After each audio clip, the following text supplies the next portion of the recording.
A man with scars older than most marriages rides a black Harley Road King through freezing Ohio fog every morning before the sun even thinks about rising. His knuckles are tattooed. His leather vest carries the patch of a brotherhood most people cross the street to avoid. His name is Marcus Vale, and he is the most dangerous thing on two wheels in Garfield County. Unless you're his 8-year-old daughter, in which case he's the man who cuts the crusts off your toast and checks under your bed twice before the lights go out. But here's what nobody in that cold little town knew. Someone had been watching his daughter, studying her, learning her name from a backpack tag, timing her recess down to the minute. And by the time Marcus found out, the stranger had already spoken to her 3 times. This is the story of what happened next. And I promise you, it will stay with you long after it ends. If this hits you the way I think it will, smash that like button, drop a comment telling me what city you're watching from, and stay with me all the way through. Every single minute matters. The alarm never went off. It hadn't gone off in 4 years because Marcus Vale didn't need one. His body woke at 4:17 every single morning like something inside him was still standing post in a desert that didn't exist anymore, waiting for a threat that had already come and gone and left its marks across his ribs and the backs of his hands and somewhere deeper than bone where no surgeon could reach. He sat on the edge of the mattress for 11 seconds, counted them. An old habit from the VA counselor he'd stopped seeing 2 years ago because the man kept asking him to close his eyes and breathe, and Marcus couldn't close his eyes in a room with another person without his hands starting to shake. 11 seconds. Feet on cold hardwood. The furnace clicking on somewhere beneath the floor like a mechanical heartbeat. Then he stood, and the day began the way every day began. In silence, in darkness, in the small rented house on Caldwell Road, where the only thing worth protecting slept in a room down the hall with a nightlight shaped like a crescent moon. He pulled on jeans, a thermal, the leather vest with the Iron Saints patch across the back, stitched by a dead man's wife in a garage in Dayton 6 years ago. The leather smelled like gasoline and winter, and something Marcus could never name, but associated with the closest thing to home he'd ever known. He didn't look in the mirror, hadn't in months. The scar tissue along his jaw told a story he didn't want to read every morning, and the gray in his beard had arrived too early, like everything else that wore him down. Quietly, without permission, without end. The hallway was narrow. One framed photograph on the wall. Ivy at 5, gap-toothed, sitting on the tank of his Road King in a parking lot somewhere in southern Indiana, laughing so hard her eyes were shut. He touched the frame with 2 fingers as he passed. Didn't stop. Kept walking. The kitchen light was the only one he turned on, and even that felt like too much noise in a house that had learned to breathe softly. Coffee. Black. No sugar. The pot gurgled and spit while Marcus leaned against the counter and stared at the window above the sink where frost had painted itself across the glass in patterns that looked like the topographic maps he used to study before missions he was no longer allowed to talk about. Outside, Caldwell Road sat empty beneath a single street lamp that buzzed orange through the fog. No cars, no people, just cold Ohio darkness pressing against every window like it was trying to get in. He drank the first cup standing up, poured the second into a thermos. Then he walked down the hall and opened Ivy's door the way he always did, slowly, with his boot wedging the bottom so the hinge wouldn't creak, and stood there for a moment watching his daughter sleep. She was 8. Brown hair tangled across the pillow, one arm hanging off the mattress. The blanket kicked halfway to the floor because she slept like she was running somewhere even in her dreams. Her backpack sat by the door, zipped and ready, because Ivy was the kind of kid who packed her own bag the night before and laid out her shoes by the front door and reminded Marcus to sign permission slips he'd already forgotten about.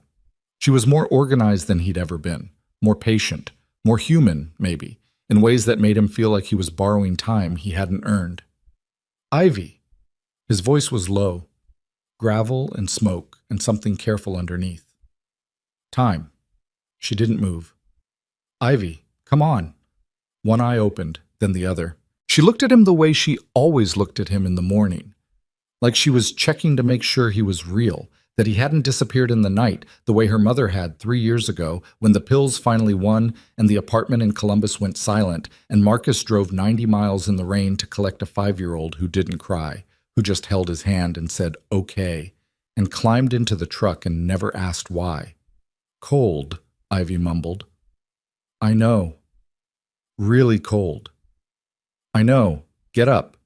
She sat up, rubbed her eyes, reached for the hoodie draped over her chair and pulled it on over her pajama top, which was how she'd ride to school. Half-dressed, helmet on, arms locked around Marcus's vest like it was the last solid thing in the world. Breakfast was toast. Crust cut off. A glass of orange juice she drank in 3 swallows. Marcus watched her eat while he stood near the door with his thermos and his keys and the weight of 1,000 mornings just like this one, pressing down on his shoulders like a rucksack he couldn't take off. Helmet, he said. She grabbed it from the hook by the door, pink with a scratched visor. She'd picked it out herself at a swap meet in Zanesville, and Marcus had reinforced the padding with extra foam because nothing about his daughter's safety was negotiable. Not the helmet, not the jacket, not the route. Every morning, same road. Caldwell to Route 11, Route 11 to Beechwood. Beechwood to Oak Ridge Elementary, where the crossing guard knew Marcus by his engine sound and the principal had learned not to comment on the motorcycle parked in the parent drop-off zone. The Road King sat in the driveway under a canvas cover spotted with ice. Marcus pulled the cover back, turned the key, and the engine caught with a sound that split the morning in half. Deep, rolling, mechanical thunder that echoed off the houses on Caldwell Road and made the neighbor's dog bark twice before giving up. He swung a leg over. Ivy climbed on behind him. Her arms circled his waist. Her helmet pressed between his shoulder blades. 2 squeezes. Their signal. She was ready. Marcus pulled out of the driveway and rode east into fog so thick the headlight cut through it like a dull knife, carving a narrow tunnel of yellow through gray. The cold hit his face immediately. January in Garfield County, Ohio, where winter didn't arrive so much as move in and refuse to leave. His eyes watered behind his riding glasses. His knuckles whitened inside gloves that were splitting at the seams. Behind him, Ivy pressed closer, and he could feel her warmth through the leather, through the thermal, through whatever walls he'd built between himself and everything soft in the world. Oak Ridge Elementary sat on the north end of town, a low brick building with a chain-link fence and a parking lot that was always half empty because half the families in Garfield County couldn't afford to drive when gas hit $4. Marcus pulled up to the curb at 6:51. The crossing guard, a retired welder named Dale, who wore a reflective vest over a Carhartt jacket, raised a hand. Marcus nodded. Words were unnecessary. They'd done this 600 times. Ivy climbed off, pulled her helmet free. Her hair was a mess. She didn't care. "Pick me up at 3:15, she said. 3:15. "Don't be late." "When have I ever been late?" She looked at him. "Tuesday." That was 4 minutes. Late is late. He almost smiled. Almost. The muscles in his face remembered how but couldn't commit. 3:15. Go. She turned and walked toward the front entrance, backpack bouncing against her spine, and Marcus watched her until she disappeared through the double doors. Then he sat on the idling Road King for another 30 seconds, scanning the parking lot, the sidewalk, the fence line, the tree line beyond the athletic field. Old habits, the kind that keep you alive in places where staying alive is the only job, and then follow you home and refuse to retire. Nothing. He rode to work. The shop was called Decker's, though Decker himself had been dead for 2 years on heart attack at 61 while changing brake pads on a Dynawide Glide. Marcus had bought the lease from Decker's widow for $1,200 and a promise to keep the name on the sign. It was a small garage on the south side of town, 3 bays, a parts counter, nobody used anymore, and a back office with a space heater that smelled like burning dust. Marcus worked alone most days, carburetors, transmissions, electrical problems that made other mechanics quit. He was good with machines because machines didn't ask questions and didn't need him to talk and didn't look at him with the mix of pity and wariness that most people in town had perfected over the years. The Iron Saints came by on Thursdays, sometimes Wednesdays, never on a schedule because the club didn't operate on schedules. It operated on instinct, on loyalty, on the unspoken understanding that when one of your brothers was drowning, you didn't throw a rope, you jumped in. There were 11 of them in the Garfield County chapter, and every single one carried damage that didn't show on x-rays. Roach, the club president, real name Arthur Purcell, had done 3 tours in Afghanistan and still couldn't sleep without a loaded pistol on the nightstand. Deacon had lost his wife to cancer and his son to foster care in the same year. Whistler hadn't spoken above a whisper since an IED took his hearing in his left ear and most of his faith in anything organized or institutional. They weren't criminals. Marcus needed people to understand that, though he'd stopped trying to explain it years ago. They were men who'd been broken by systems that promised to hold them together, the military, the government, the courts, the hospitals, and who'd found each other in the wreckage and decided that brotherhood wasn't something you were given. It was something you built with your hands, in the cold, with nothing but engine grease and stubbornness, and the kind of love that never learned to say its own name. Marcus was rebuilding a transmission on a 98 Softail when his phone buzzed at 11:47. He didn't recognize the number. Almost let it ring. Then something in his chest, the same instinct that had kept him alive in Fallujah, the same feeling that woke him at 4:17 every morning, made him pick up. "Mr. Vale? This is Patricia Nolan, assistant principal at Oak Ridge Elementary. We need you to come to the school. It's about Ivy." The words hit him like a rifle round to the sternum. Not the meaning. He hadn't processed the meaning yet. But the tone. The careful, practiced institutional tone that people use when they're about to tell you something they've rehearsed. What happened? It wasn't a question. It was a demand wrapped in a father's voice trying not to crack. Ivy reported an interaction with an unidentified adult near the playground fence during recess. "She's safe, Mr. Vale. She's in the office with our counselor, but we'd like you to come in as soon as possible." He was on the Road King before she finished the sentence. Didn't lock the shop. Didn't turn off the lights. Didn't grab his jacket. He rode through town in a thermal shirt and his leather vest with freezing rain spitting against his face and his hands gripping the handlebars so hard the tendons in his forearms stood out like cables. The engine screamed beneath him. The speedometer climbed past numbers he shouldn't have been hitting on residential streets. He didn't care. Every red light was an enemy. Every slow driver was an obstacle. Every second between him and his daughter was a second too many. Because Marcus Vale knew something that most people in Garfield County didn't know, something he'd carried for 23 years like a stone sewn into the lining of his chest. When he was 14, his little sister Lena had come to him 3 times in 1 week and told him someone was following her. A man near the bus stop, a car that slowed down, footsteps behind her on the walk home from the library. Marcus had been 14 and angry and consumed by the kind of adolescent selfishness that mistakes someone else's fear for an inconvenience. He'd told her she was imagining things, told her to stop being dramatic, told her to grow up. 3 days after the 3rd time she asked for help, Lena disappeared for 47 minutes. 47 minutes. The police found her in a parking garage 6 blocks from their house, sitting on a concrete stairwell, shaking so hard her teeth were clicking. She never told anyone what happened during those 47 minutes. Not the police, not their parents, not Marcus. She carried it into adulthood, and then into a marriage that didn't survive it, and then into a silence so complete that Marcus hadn't heard her voice in 4 years. He never forgave himself, not for the 47 minutes, for the 3 times she asked and the 3 times he didn't listen. Now his daughter was in a school office because a stranger had spoken to her near a playground fence, and every cell in Marcus Vale's body was on fire with a guilt so old and so deep it had become part of his DNA. He pulled into the Oak Ridge parking lot at 11:59 and was through the front doors 12 seconds later. The hallway smelled like floor wax and cafeteria food, and the particular institutional staleness that every school in America shares like a common disease. His boots echoed against linoleum. Teachers in doorways saw him coming, leather vest, iron saint's patch, tattooed knuckles, jaw clenched tight enough to fracture stone, and stepped back. Not because they were afraid exactly, because Marcus Vale moved through space the way a storm moves through a valley.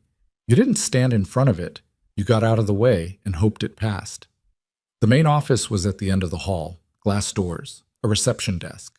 A woman with reading glasses looked up when he walked in, and her expression did that thing Marcus had seen 1,000 times. The quick recalibration from professional smile to guarded assessment, the eyes traveling from his face to the patch to his hands and back again, the silent calculation of threat level that happened in every room he entered. "I'm here for my daughter." "Mr. Vale, of course, she's right through." He was past her before she finished. through the inner door, into a small conference room with fluorescent lights and motivational posters, and a table with 4 chairs, and his daughter sitting in one of them with her hands folded in her lap and her eyes red but dry, because Ivy Vale was 8 years old and had already learned that crying didn't fix things, and silence was cheaper than tears. Marcus dropped to one knee in front of her, put his hands on her shoulders. The calluses on his palms caught against the fabric of her hoodie. "You okay?" She nodded. "Look at me." She looked at him. Brown eyes. Her mother's eyes. The only part of her mother that Marcus could still stand to see. "Tell me," she told him. 3 days. The man had appeared near the playground fence 3 days in a row. Gray cap, torn brown shoes. He stood on the public sidewalk where the chain link ended, right at the edge of school property, where the rules got blurry and the cameras didn't quite reach. The first day, he just watched. The second day, he waved. The third day, today, he spoke. "He said my name," Ivy whispered. "He said, 'Your dad sent me to get you.'" Marcus's hands tightened on her shoulders. Not hard enough to hurt, hard enough for Ivy to feel the tremor running through his fingers like a current looking for ground. "What did you say?" "I said no." "What else?"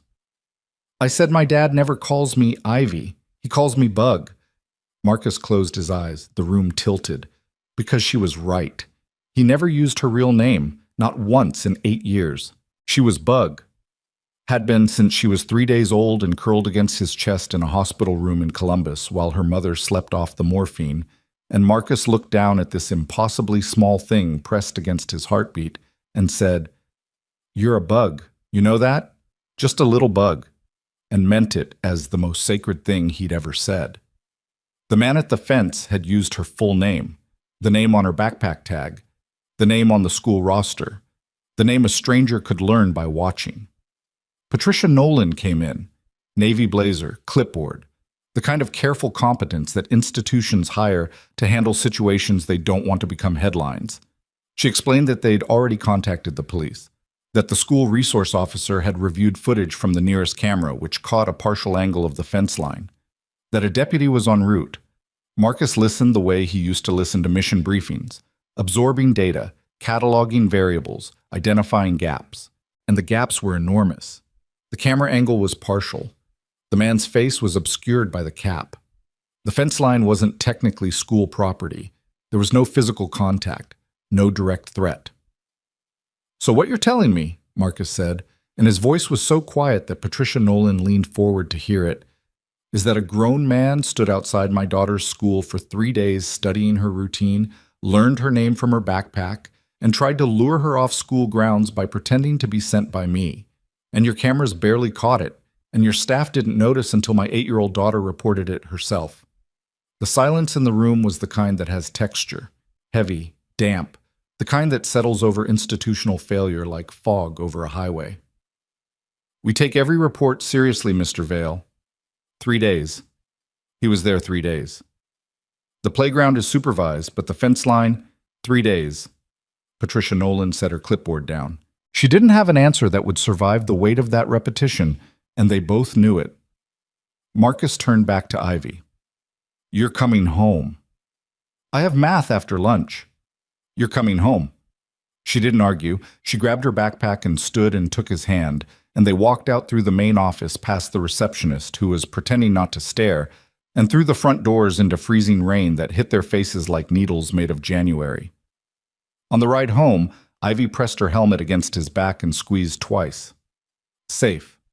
But Marcus didn't squeeze back, because safe was a word he no longer trusted, and the only thing he felt was the weight of a question that wouldn't stop growing inside his chest. How long had the man been watching before Ivy noticed?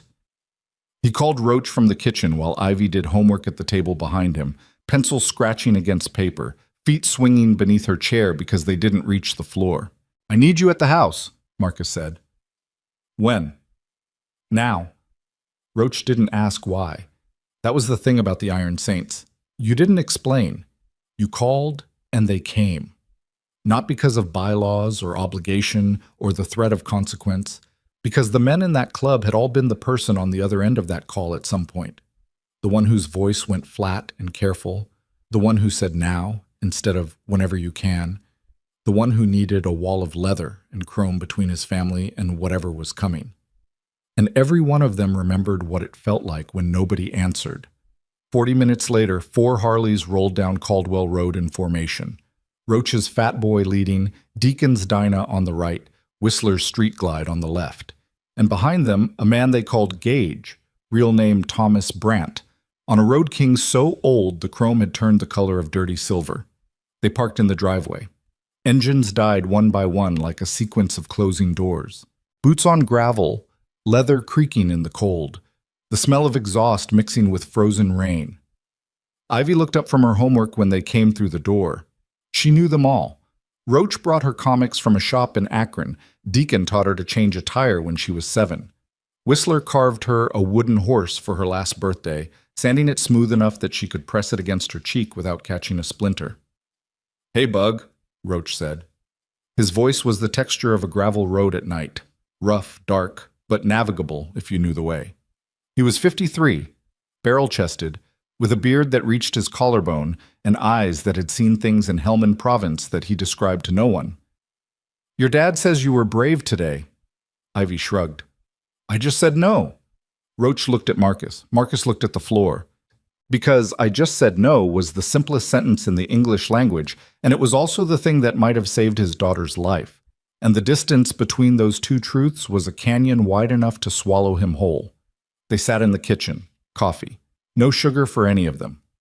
Ivy went to her room with the wooden horse and her math workbook, and Marcus closed the kitchen door and spoke in a voice so controlled it sounded like he was reading coordinates off a map. He told them everything: the 3 days, the gray cap, the backpack tag. The words, "Your dad sent me to get you." The partial camera footage, the institutional shrug wrapped in professional language. Roach listened without moving. Deacon cracked his knuckles once, then stopped himself. Whistler stared at the table with the particular intensity of a man who processes the world through silence, because sound had been stolen from him in a way that made him distrust everything loud. Gage was the one who spoke first. "Deputy been out yet?" "On the way. Supposed to be." "Name?" "Mercer. Cole Mercer." Gage nodded slowly. He'd had dealings with the Garfield County Sheriff's Department before, not as a criminal, but as a man whose appearance triggered the kind of institutional suspicion that wasted everyone's time and solved nothing. He knew the system, knew its speed, knew its blind spots, knew that a man in a gray cap standing on a public sidewalk hadn't technically broken any law that would make a deputy move faster than paperwork allowed. "They won't do enough," Gage said. It wasn't bitterness. It was arithmetic. Marcus set his coffee down. "I know." The 5 of them sat in that kitchen while the furnace clicked beneath the floor and freezing rain tapped against the windows like something trying to get in. And nobody said what they were all thinking because the Iron Saints didn't waste words on obvious things. They were thinking about the notebook. Not the notebook itself. They didn't know about that yet. But they were thinking about the kind of man who stands outside a school for 3 days and studies a child's routine and learns her name and crafts a sentence designed to sound like safety. They were thinking about patience, about planning, about the particular species of predator that doesn't look like a predator, that wears a gray cap and torn shoes and stands on the right side of a property line and waits.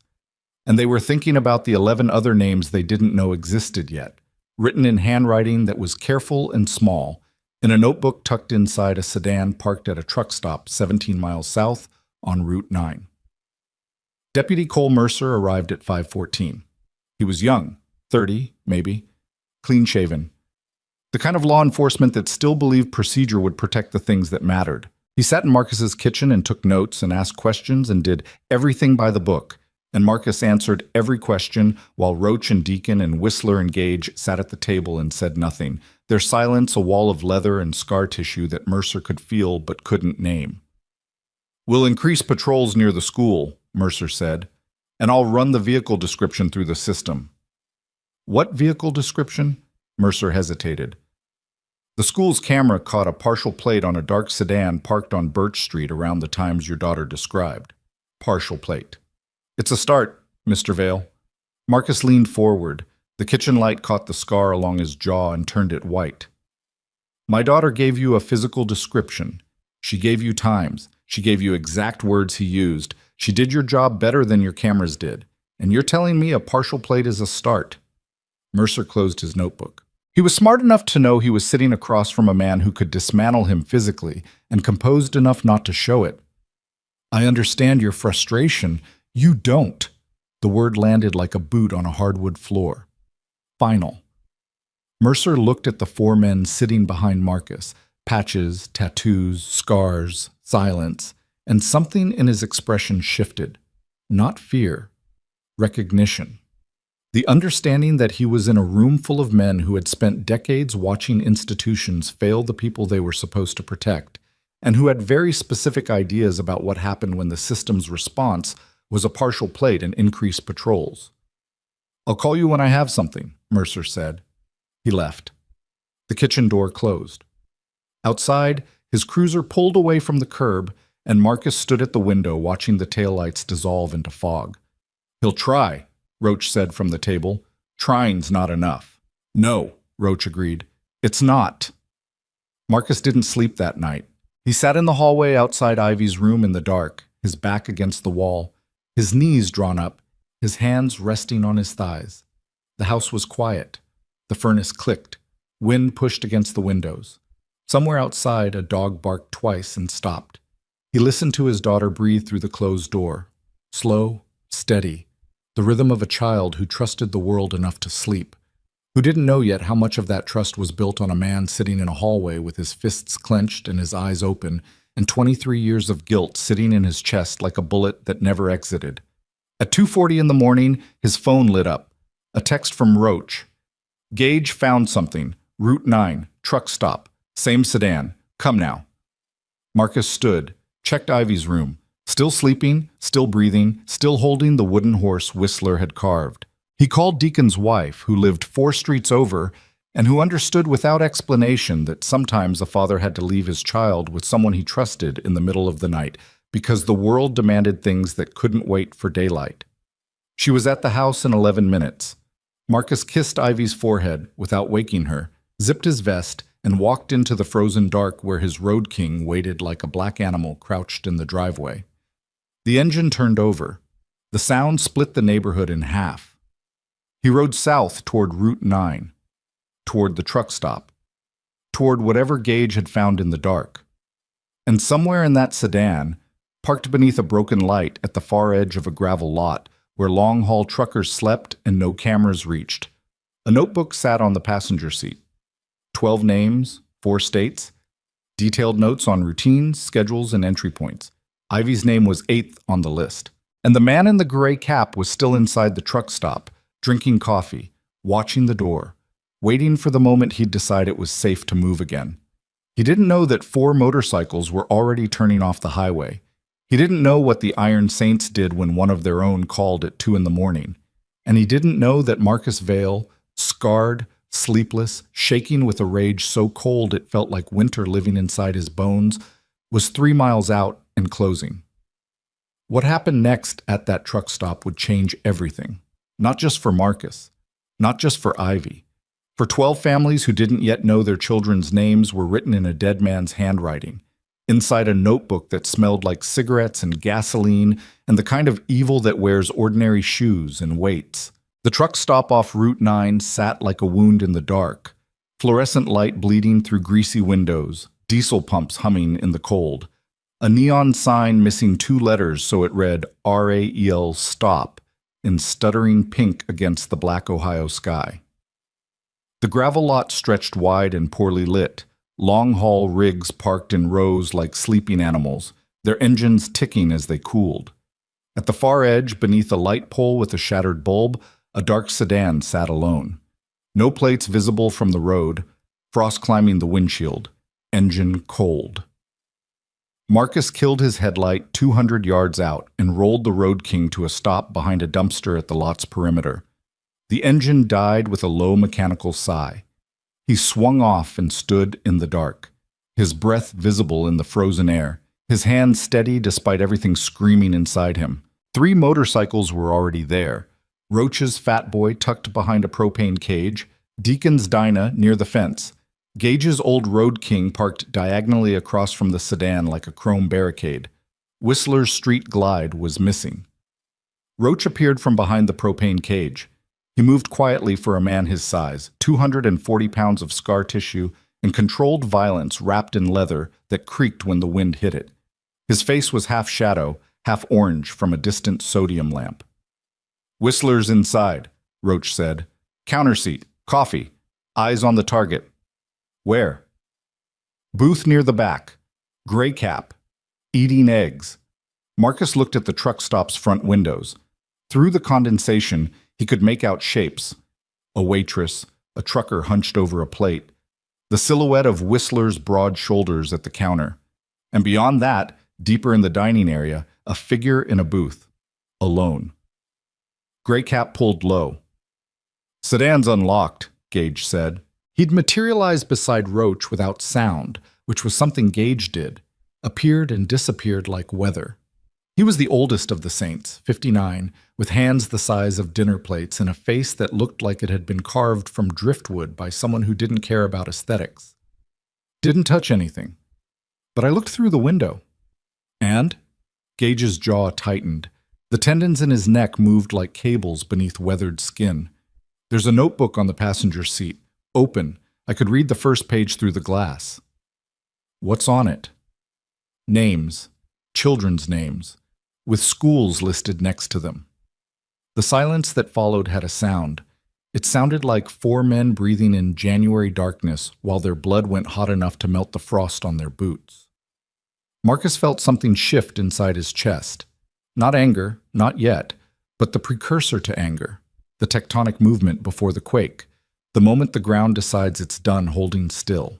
"How many names?" Marcus asked. "Couldn't count. At least 10. Maybe more." Marcus turned toward the sedan.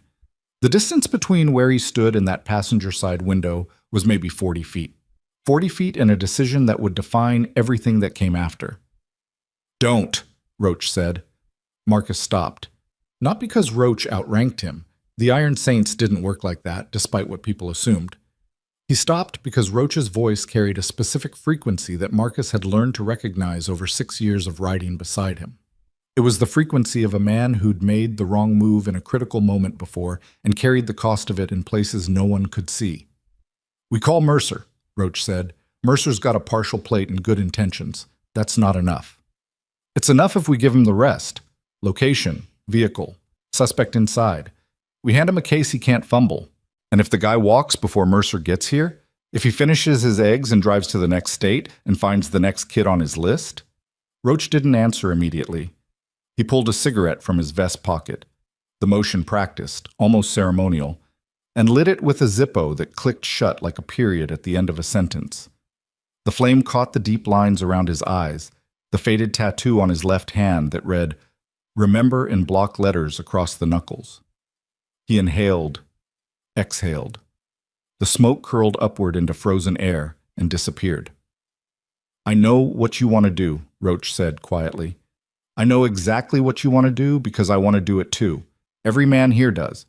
But we do it wrong, and that notebook becomes inadmissible. We do it wrong, and this animal walks on a technicality. We do it wrong, and your daughter watches her father get dragged out in handcuffs, and that becomes the story she tells instead of the one where she was brave." Marcus stared at him.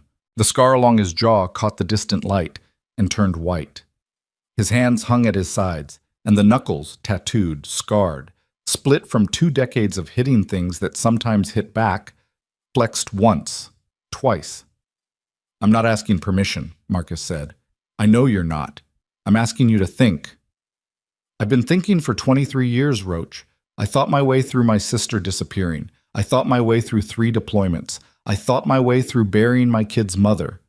Thinking is the thing I do instead of acting, and every time, every single time, the thinking costs more than the doing would have." Roach took another drag. Let it out slow. "This isn't Fallujah. This isn't your sister. This is your daughter, and she's safe at home right now because she did something extraordinary, and you don't get to burn that down because your ghosts are louder than your judgment tonight." The words landed. Marcus felt them hit somewhere behind his sternum, in the place where the old guilt lived alongside the new fear. And for a moment, the two sensations collided so violently he couldn't tell them apart. His sister's face at 14, Ivy's face at 8. The same eyes, the same quiet terror wrapped in words that begged to be believed. "Call Mercer," Deacon said from somewhere behind them. His voice was rust and gravel, the voice of a man who'd spent 2 years fighting family court for custody of a son he was never awarded. "Give him what we've got. If the guy moves before Mercer gets here, we follow. We don't engage, we just follow." Marcus looked at Deacon, then at Gage, then at the truck stop windows where Whistler sat drinking coffee with his bad ear toward the room, which meant his good ear was aimed at the booth, where a man in a gray cap was eating eggs at 3 in the morning, 17 miles from a school where he'd tried to lure an 8-year-old girl. "Fine," Marcus said. The word tasted like copper. "Call him." Roach made the call. Mercer answered on the 4th ring. Not bad for 3 a.m. And Roach gave him the information in clipped, military-style sentences that left no room for misunderstanding. Location. Vehicle description. Suspect description. The notebook visible through the car window. 20 minutes, Mercer said. Maybe less. Stay put. Stay put. Marcus leaned against the propane cage and closed his eyes. The cold pressed against his face like a hand made of ice. Inside his chest, 23 years of failure ran on a loop. Lena's voice saying, "Someone's following me." His own teenage dismissal. The 47 minutes that erased whatever version of his sister existed before and replaced her with someone who couldn't be in a room with closed doors. He'd carried that weight through basic training, through Iraq, through Afghanistan, through a marriage that collapsed under the accumulated debris of a man who couldn't stop protecting everyone except himself. And now it was 3 in the morning, and he was standing in a truck stop parking lot in January, while a man who collected children's names like stamps sat inside eating eggs, and Marcus was supposed to stay put. 8 minutes passed, then 10. Whistler came out through the side door, quiet, deliberate, his massive frame moving with a precision that contradicted his size. He walked to Roach and spoke in that permanent whisper that the IED had given him. "He's on the phone." "Who's he calling?" "Don't know, but he's agitated, packing up, putting money on the table." Marcus pushed off the propane cage. "He's leaving." "Mercer's 12 minutes out," Roach said. "He doesn't have 12 minutes. The guy's moving." They watched through the windows. The man in the gray cap stood from the booth. He was average. Average height, average build, the kind of man you'd pass in a grocery store and forget before you reached the checkout. That was the horror of it. Not the monstrousness of his appearance, but the absence of it. He looked like a substitute teacher, like someone's uncle at a barbecue, like nobody. He walked toward the front door. Marcus moved. Roach grabbed his arm. Not hard, but firm. The grip of a man who understood that the next 30 seconds would determine whether Marcus Vale went home to his daughter or to a cell. "You touch him, and it's over," Roach said. "Everything we've done tonight becomes obstruction, assault, vigilante bullshit that every prosecutor in the state will use to make him the victim. You want that? You want Ivy visiting you behind glass?" Marcus pulled his arm free. Not violently, with the controlled force of a man who was choosing, moment by moment, not to become the thing that people already assumed he was. The truck stop door opened. The man stepped into the cold. He was wearing a jacket Marcus hadn't been able to see through the window. Dark green, nylon, the kind you buy at a surplus store for $19. His gray cap was pulled low. His shoes, torn brown shoes, exactly as Ivy described, scraped against the gravel as he walked toward the sedan. He was 30 feet from the car, then 20, then 15, and then he stopped. Because 4 motorcycles were visible now, not hidden anymore. Sitting in the open between him and the sedan like chrome sentinels, their tanks reflecting the broken light from the busted pole overhead. And standing beside those motorcycles, 4 men in leather vests with patches that meant nothing to most people but meant everything to the kind of person who understood that brotherhood isn't a word. It's a barricade. The man looked at them. His face was visible now beneath the cap, pale, clean-shaven, unremarkable. Eyes that scanned the scene with the quick calculation of someone who'd been in tight spots before. Not panic. Assessment. "Evening," Gage said. His voice was flat as a frozen lake. He didn't move from his position beside his road king. His hands were visible, empty, open, resting on the leather seat. Nothing threatening about the posture. Everything threatening about the stillness. The man didn't respond. His eyes moved from Gage to Roach to Deacon to Whistler, and finally to Marcus, who stood closest to the sedan, whose face was carved from something harder than anger, whose scar caught the light like a white fault line running down his jaw. "Nice night for a drive," Gage continued. Same tone, same flatness. "Heading somewhere?" "Just passing through," the man said. His voice was soft, controlled. The voice of a person who'd practiced being forgettable. "Long drive to be passing through, cold too. Where you coming from?" The man's eyes flicked to the sedan, to the passenger side window, to the notebook that sat on the seat, open, visible if you knew where to look. "Am I being stopped?" the man said. "Because you're not cops." "Nobody's stopping you," Roach said from behind his cigarette. "We're just standing in a parking lot. Free country." "Then I'll be going." He took a step toward the sedan. Marcus didn't move, didn't block his path, didn't touch him. But the distance between Marcus and the car door was close enough that the man would have to pass within arm's reach, and both of them knew what that proximity meant, even if neither of them said it. The man stopped again. Something shifted in his expression. A flicker, fast, the kind of micro-expression that trained observers learn to read in interrogation rooms. Not fear exactly. Recalculation. The moment a predator realizes the geometry of the situation has changed. "Do I know you?" the man asked Marcus. Marcus looked at him. The way Marcus looked at things was its own kind of violence. Not aggressive, not theatrical, but absolute. The stare of a man who'd spent years learning to evaluate threats in environments where a wrong read meant a body bag, and who brought that evaluation home with him and couldn't turn it off. "No," Marcus said. "But I know you." Red and blue lights appeared on Route 9 before the sentence finished settling. Mercer's cruiser turned into the lot, followed by a second unit, backup from the county. The gravel crunched under tires. Headlights swept across the scene, catching the motorcycles, the men, the sedan, the stranger in the gray cap whose face went briefly luminous in the glare before settling back into shadow. The man didn't run, didn't fight.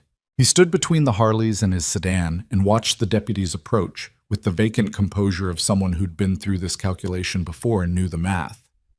Mercer got out, saw Marcus, saw the Saints. His face did a complicated thing, relief and frustration battling across his features like weather fronts colliding.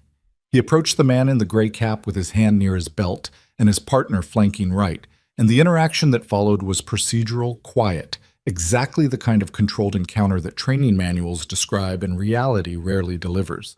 They asked for identification. The man produced a license from another state. They asked about the vehicle. Registration came back to a different name. They asked to look inside. The man said no. Marcus stood 12 feet away with his arms crossed and his jaw locked and every muscle in his body vibrating at a frequency only Roach could detect because Roach was watching him the way you watch a fuse that's been lit but hasn't reached the charge yet. Mercer made a phone call, spoke to someone, nodded, hung up. "We're going to need to hold you here, sir. There's a report involving this vehicle and a pending investigation. We can discuss this at the station." The man's composure didn't break, but something behind his eyes changed. A door closing, a shade dropping, the moment a person retreats behind whatever wall they've built between themselves and consequence. He went with the deputies. Hands visible, steps measured, no resistance. Marcus watched the cruiser pull away. The tail lights shrank to red pinpoints and then disappeared around the bend in Route 9, and the truck stop parking lot was quiet again except for the diesel pumps humming and the wind cutting through the lot like something with edges. "You did right," Deacon said, standing beside him now, close enough that their shoulders nearly touched. "You know that." "I don't know anything right now." "You let the system work." "The system didn't find him. We did. Gage did. Whistler did. My 8-year-old daughter did. The system was sleeping." Deacon didn't argue. There was nothing to argue. The truth was standing in the gravel lot with them, wearing leather and exhaust fumes and the bitter aftertaste of a night spent doing the restraint that no one would ever credit them for. Gage walked to the sedan. He stood beside the passenger window and looked down at the notebook the way a surgeon looks at an X-ray showing something malignant. His breath fogged the glass. 12 names, he said to no one in particular. At least 12 names in 4 different states. Don't touch it, Roach said. Let Mercer come back for it. I'm not touching it. I'm reading it. Silence. The wind. The pumps. Somewhere inside the truck stop, the waitress refilled a coffee pot, and the sound of liquid hitting glass carried through the walls like a small, ordinary thing happening in a world that had just shown its teeth. Marcus turned away from the sedan. He walked to his Road King and sat on it without starting the engine. The seat was cold. The chrome was cold. Everything was cold except the place inside his chest where 23 years of guilt had been replaced. Not eliminated, replaced. By something he couldn't name. Not relief. Relief implies an ending, and this wasn't over. Not satisfaction. Satisfaction implies accomplishment, and Marcus hadn't accomplished anything except standing in a parking lot and not doing the thing every cell in his body demanded. Roach sat on the propane cage and smoked. His 3rd cigarette since they'd arrived. The cherry glowed orange in the dark, a tiny controlled fire in a night full of barely controlled ones. You were right, Marcus said without looking at him. About what? The notebook. If I'd gone inside. If I'd touched him. You'd be in the back of that cruiser right now instead of him. And your daughter would wake up to an empty house. Marcus closed his eyes. Ivy's face. Brown eyes. Her mother's eyes. In a face that was entirely her own. The way she said, late is late, with the deadpan authority of a federal judge. The way she squeezed twice. Roach. Yeah. There's 12 names in that notebook. I heard. 12 kids, 4 states. That means so. I know what it means. That means he's done this before. That means somewhere out there are families who don't know. Kids who... Marcus stopped. Not because he ran out of words, but because the words he had left were the kind that break things when you say them out loud. Windows, composure, the thin membrane between the man you are and the man you could become if you stopped holding on. They sat in the dark.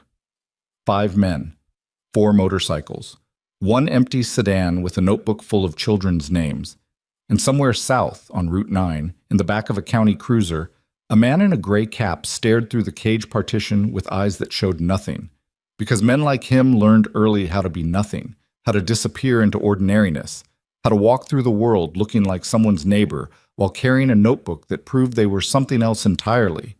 Marcus's phone buzzed at 4:22, Deacon's wife. Ivy's still sleeping. Take your time. Take your time.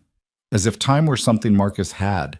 As if time hadn't been the weapon used against his sister, against Ivy, against every child whose name was written in that notebook in handwriting that probably looked normal, probably looked like grocery lists or reminder notes, probably looked like nothing at all. He started the Road King.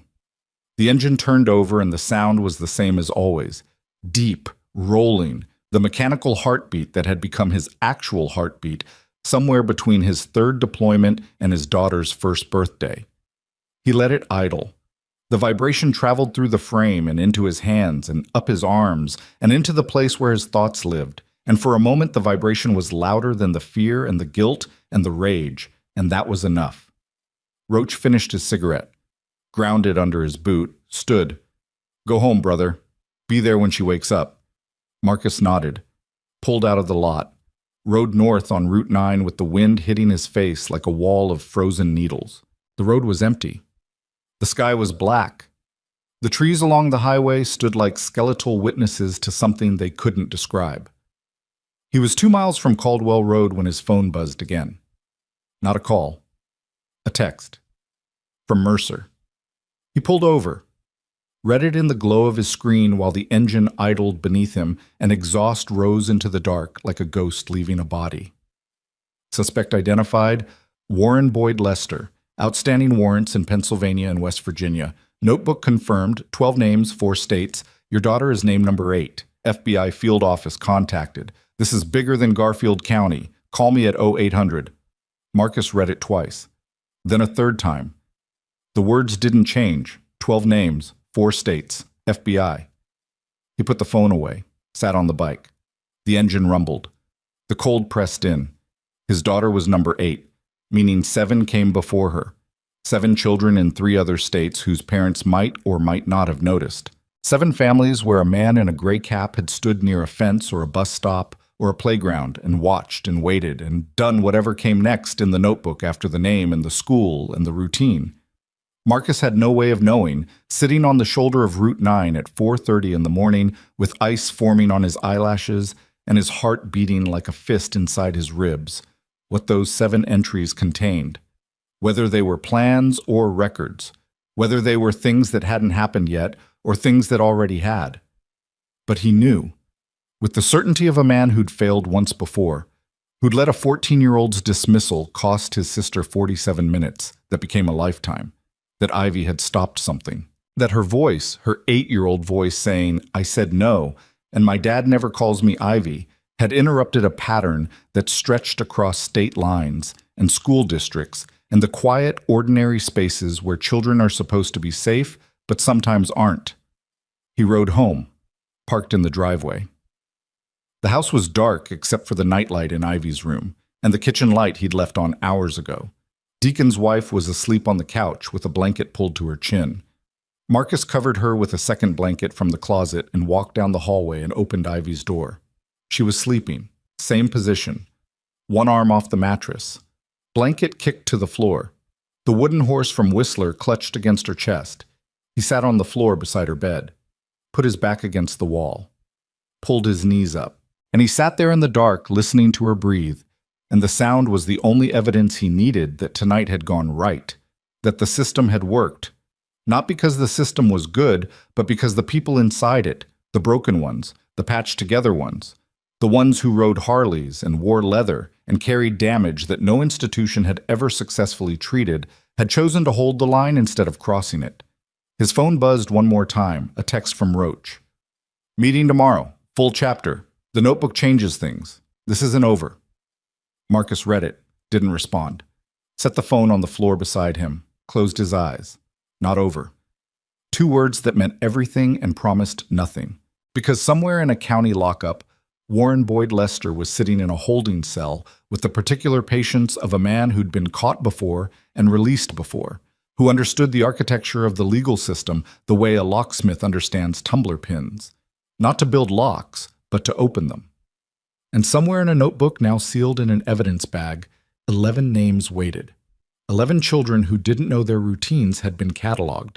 11 families sleeping through a night that felt ordinary, but wasn't. And something else. Something Marcus didn't know yet, but would learn in 14 hours, when Mercer called him not at 8, but at 6:12, with a voice that had lost its professional composure entirely. 3 of the 12 names in the notebook had lines drawn through them, crossed out. Not because the plans had been abandoned, because they'd already been completed. And one of those 3 children, a 9-year-old girl from Westmoreland County, Pennsylvania, had been missing for 11 days. The phone on the floor beside Marcus would ring at 6:12 in the morning, and when he answered it, everything he thought he understood about the scope of what his daughter had stumbled into would collapse like a bridge with rotten foundations, and the Iron Saints would face a choice that no brotherhood, no code, no amount of leather and loyalty could make simple. But for now, for this one suspended hour between night and dawn, Marcus sat on the floor beside his daughter's bed and listened to her breathe and held himself still, because stillness was the only act of courage left, and because somewhere inside the wreckage of his chest, in the place where guilt and love had fused into something he couldn't separate, a voice that sounded like his sister's whispered the only truth that mattered. She spoke, and someone listened, and this time it was enough. But the morning was coming, and what the morning carried would make tonight feel like mercy. The phone rang at 6:12. Marcus was still on the floor beside Ivy's bed, his back against the wall, his knees drawn up, his eyes open in the gray half-light of a morning that hadn't fully committed to arriving. The ringtone cut through the silence like a blade through fabric, sudden, clean, irreversible. He grabbed the phone before the second ring because Ivy was still sleeping and because something in the vibration pattern felt different, felt urgent, felt like the kind of call that changes the temperature of a room before you even answer it. "Vale, it's Mercer." The deputy's voice was wrong. Not the careful professional tone from yesterday. Not the measured cadence of a man following procedure. This was a voice that had been stripped of its training, scraped down to the raw wood underneath. "I need you to come to the station, now. Not at 8, now." Marcus stood, his knees cracked, his lower back seized from 5 hours on a hardwood floor, and he pressed his free hand against the wall to steady himself while the blood returned to his legs in hot, prickling waves. "What happened?" "I can't discuss it on the phone. You called me at 6 in the morning and you can't discuss it on the phone. Mr. Vale, what happened, Mercer?" Silence, the kind that breathes. Marcus could hear the deputy swallow, could hear the ambient noise of the station behind him. A phone ringing somewhere, a door closing, the low murmur of voices that meant the building was already full at an hour when it should have been empty. 3 of the names in the notebook had lines through them, Mercer said. Crossed out. "We thought it meant he'd abandoned those targets. We were wrong." Marcus's hand tightened on the phone. The case cracked under his grip. A small sound, barely audible, but loud enough to mark the moment. "Wrong how?" "One of those 3 children has been missing for 11 days. A 9-year-old girl, Westmoreland County, Pennsylvania. The FBI is here. They want to talk to you about Ivy's interactions with the suspect. They want a timeline. They want everything." Marcus looked at his daughter, still sleeping, one arm hanging off the mattress. The wooden horse pressed against her chest, the crescent moon nightlight casting its pale glow across her face, and in that light she looked impossibly young, impossibly fragile, impossibly close to the edge of something she didn't even know existed. "I'll be there in 20 minutes, Marcus said. He hung up, stood in the doorway for 3 seconds, counted them. Then he walked to the kitchen and called Deacon's wife, who answered on the first ring because she'd never left, because she was still on the couch with 2 blankets and a cup of coffee she'd made in the dark. "I need to go out." "I heard the phone. Go." He didn't explain. She didn't ask. That was the architecture of the world Marcus lived in. A world where explanations were luxuries and trust was a structural element, load-bearing, essential, never questioned because questioning it would bring the whole thing down. The Road King started hard in the cold. The engine coughed twice before catching, and the sound it made was rougher than usual, as though the machine itself knew that today was different. Marcus rode east through streets that were still empty, past houses where normal families were waking to normal mornings, past the diner on 3rd, where the neon sign buzzed "Open" in green letters through the fog, past the gas station where old men gathered at 7 to drink bad coffee and argue about things that didn't matter. The cold was savage. It hit his face and hands like something personal, like the weather had identified him specifically and decided to make a point. The Garfield County Sheriff's Station was a flat brick building on the edge of town, sandwiched between a hardware store and a lot full of impounded vehicles. Marcus had been inside it twice before, once for a noise complaint from a neighbor who didn't like the sound of Harleys at dawn, and once when Gage was held overnight for a bar altercation that turned out to be self-defense supported by 4 witnesses and a security camera. He knew the front desk, the hallway, the smell, industrial cleaner and stale coffee, and the particular staleness of a building where bad news is processed daily and never fully aired out. There were 3 vehicles in the lot that didn't belong. 2 black SUVs with federal plates and a gray sedan with tinted windows. Marcus parked his Road King beside the closest SUV, close enough that the chrome of his exhaust pipes nearly touched the government bumper, and walked inside. Mercer met him in the lobby. The deputy looked like he'd aged 5 years overnight. His eyes were bloodshot. His uniform shirt was wrinkled. There was a coffee stain on his left cuff that he either hadn't noticed or had stopped caring about, and the distinction didn't matter because the effect was the same. A man coming apart at the seams while trying to hold the seams together. "This way." They walked down a hallway Marcus hadn't seen before, past the booking area, past the holding cells, past a door marked "Interview" that was closed and had voices behind it. Mercer led him to a room at the end of the hall. Small. 1 table, 4 chairs. A window with blinds turned shut. 2 people were already inside. The first was a woman, mid-40s. Dark hair pulled back. Gray suit that fit like it was built specifically for rooms like this one. She stood when Marcus entered, and her posture had the particular rigidity of someone who'd spent decades in environments where relaxation was a vulnerability. Her badge was clipped to her belt. FBI, Field Office, out of Cleveland. The second was a man. Younger, 35 maybe. Blue tie loosened, laptop open on the table. He didn't stand. His eyes tracked Marcus from the door to the chair the way a camera tracks movement, mechanically, comprehensively, without judgment or warmth. Mr. Vale, I'm Special Agent Dana Whitfield. This is Agent Corbin. Please sit. Marcus sat. The chair was metal, cold through his jeans. The fluorescent light above buzzed at a frequency that matched the ringing in his ears. The tinnitus he'd carried home from Iraq like an unwanted souvenir that played the same note every minute of every day. We appreciate you coming in, Whitfield said. What do you know about the missing girl? The directness landed like a palm on a table.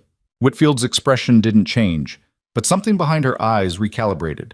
The slight adjustment of a professional encountering someone who doesn't follow the expected conversational choreography. Her name is Elise Brogan, 9 years old, disappeared from a bus stop in Jeannette, Pennsylvania, 11 days ago. Her name was third in the notebook. Crossed out. Crossed out meaning what? Meaning the suspect considers her status resolved. Marcus let the word sit. Resolved. A word that could mean anything. A word that institutions use when the specific truth is too ugly for the room it's in. Is she alive? Whitfield looked at Corbin. Corbin looked at his laptop. Nobody answered for 4 seconds. And in those 4 seconds, Marcus felt the floor tilt beneath his chair. Not physically, but psychologically. The way the ground shifts when you realize the thing you've been standing on isn't solid, has never been solid, was always a surface stretched over a depth you didn't want to measure. We don't know, Whitfield said. The suspect isn't talking. His lawyer arrived at 5 this morning and invoked on every question. We have the notebook, we have the vehicle, we have circumstantial evidence connecting him to the area where Elise was last seen, but we don't have a location and we don't have a statement.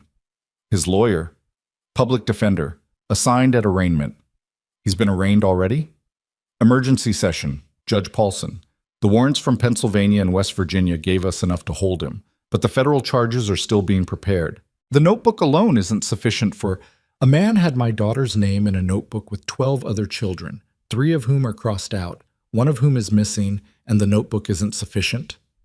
Whitfield's composure held. Marcus could see the effort it cost. A micro-tension in her jaw, a slight narrowing of her eyes. She was good at this. Practiced. The kind of federal agent who'd sat across from men far more dangerous than Marcus Vale and maintained control. But Marcus wasn't trying to be dangerous. He was trying to understand how a system designed to protect children could hold a man who collected their names like inventory and still need more evidence. The notebook establishes a pattern of interest, Whitfield said carefully. It doesn't establish criminal conduct in Ivy's case. The approach, the use of her name, the false claim of parental authority, those constitute attempted luring under Ohio Revised Code. But connecting him to Elise Brogan's disappearance requires more than proximity and a list. What about the other 2 crossed-out names? Whitfield paused. It was a short pause, less than 2 seconds. But Marcus had spent years reading pauses. In combat, a pause meant someone was deciding whether to shoot. In an interrogation room, Ted, because that's what this was, even if they called it an interview, a pause meant someone was deciding how much truth the room could hold. One is a 7-year-old boy from Charleston, West Virginia, reported missing 14 months ago. Case went cold after 6 weeks. The other is an 11-year-old girl from Altoona, Pennsylvania, reported missing 2 years ago. Marcus's hands were on the table. He watched them as if they belonged to someone else. The scarred knuckles, the tattoos fading to blue-gray, the tendons visible beneath skin that had been weathered by decades of engine grease and cold wind, and the particular abrasion of holding yourself together when everything inside you wants to come apart. His hands were shaking, not visibly. Not enough for Whitfield or Corbin to see. But he could feel it, a tremor running through the metacarpals like a current through wire, the physical manifestation of a fear so large it couldn't be expressed through normal channels and had to leak out through bone. 3 children. 3 crossed-out names, 1 missing 11 days, 1 missing 14 months, 1 missing 2 years. And Ivy, his bug, The kid who said late is late and squeezed twice and slept with a wooden horse was number 8 on a list that suddenly looked less like a plan and more like a ledger. I want to see him, Marcus said. That's not possible. I'm not asking to talk to him. I want to see him. Through the glass. I want to see the man who had my daughter's name in a book with 3 missing children.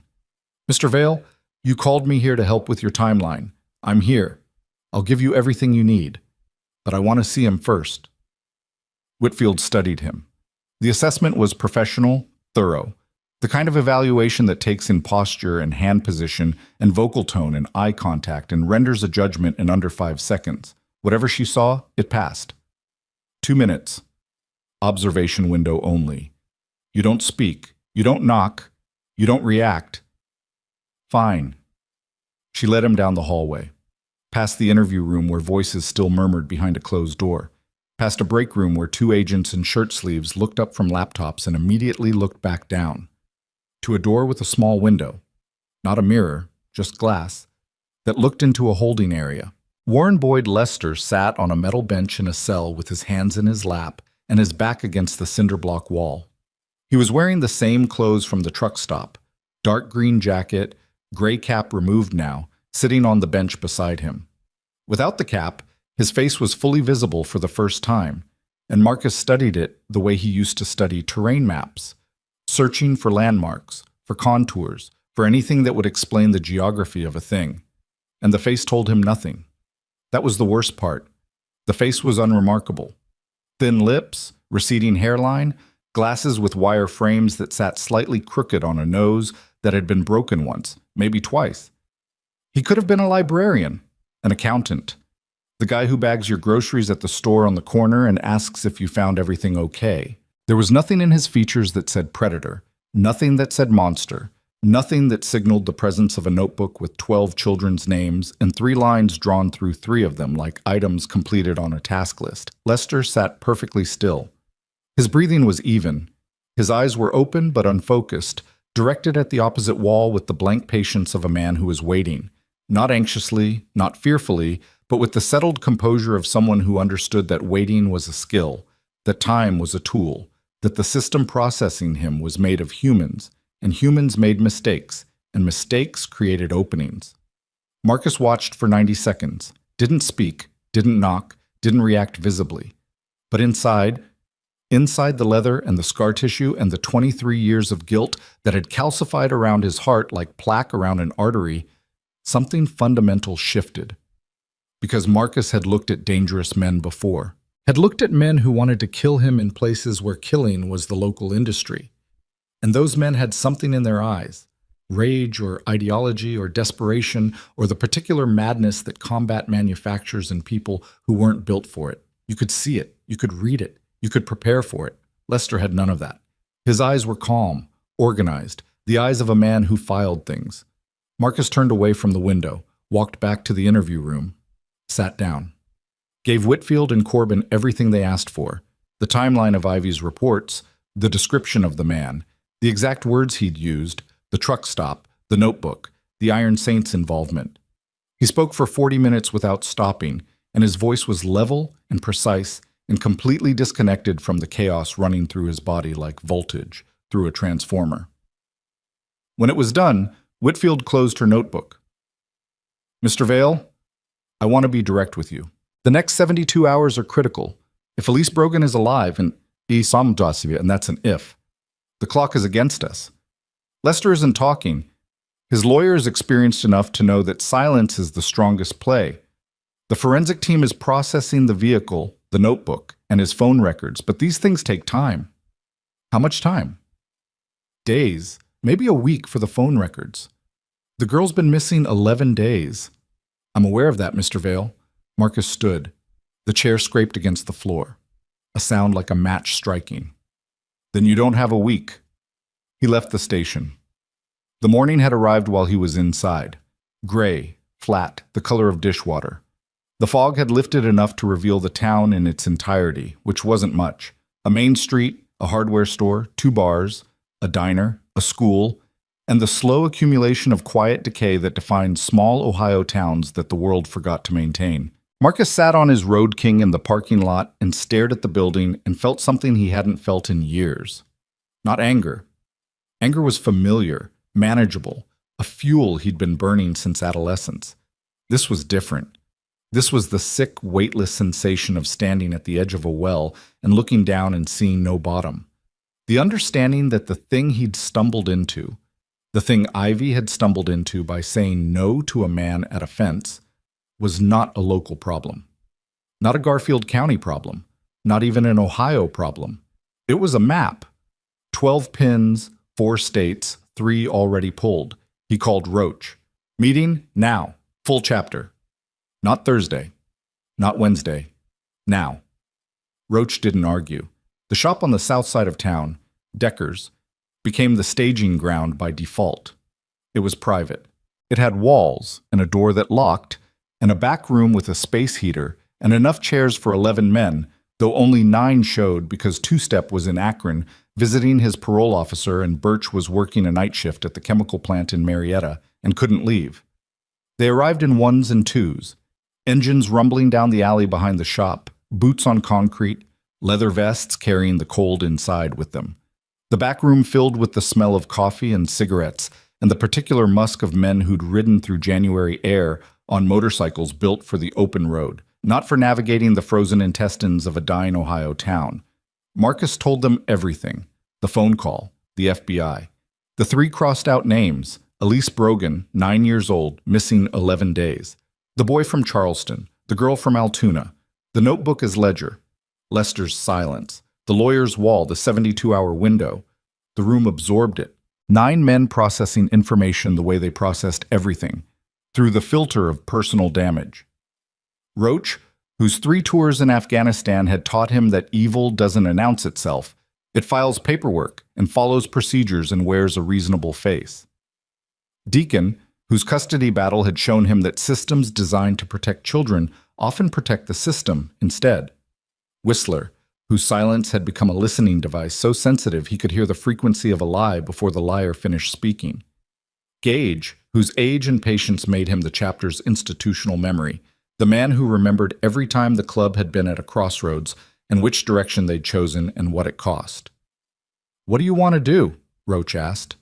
He was standing near the space heater, his arms crossed, his face half lit by the orange glow of the element.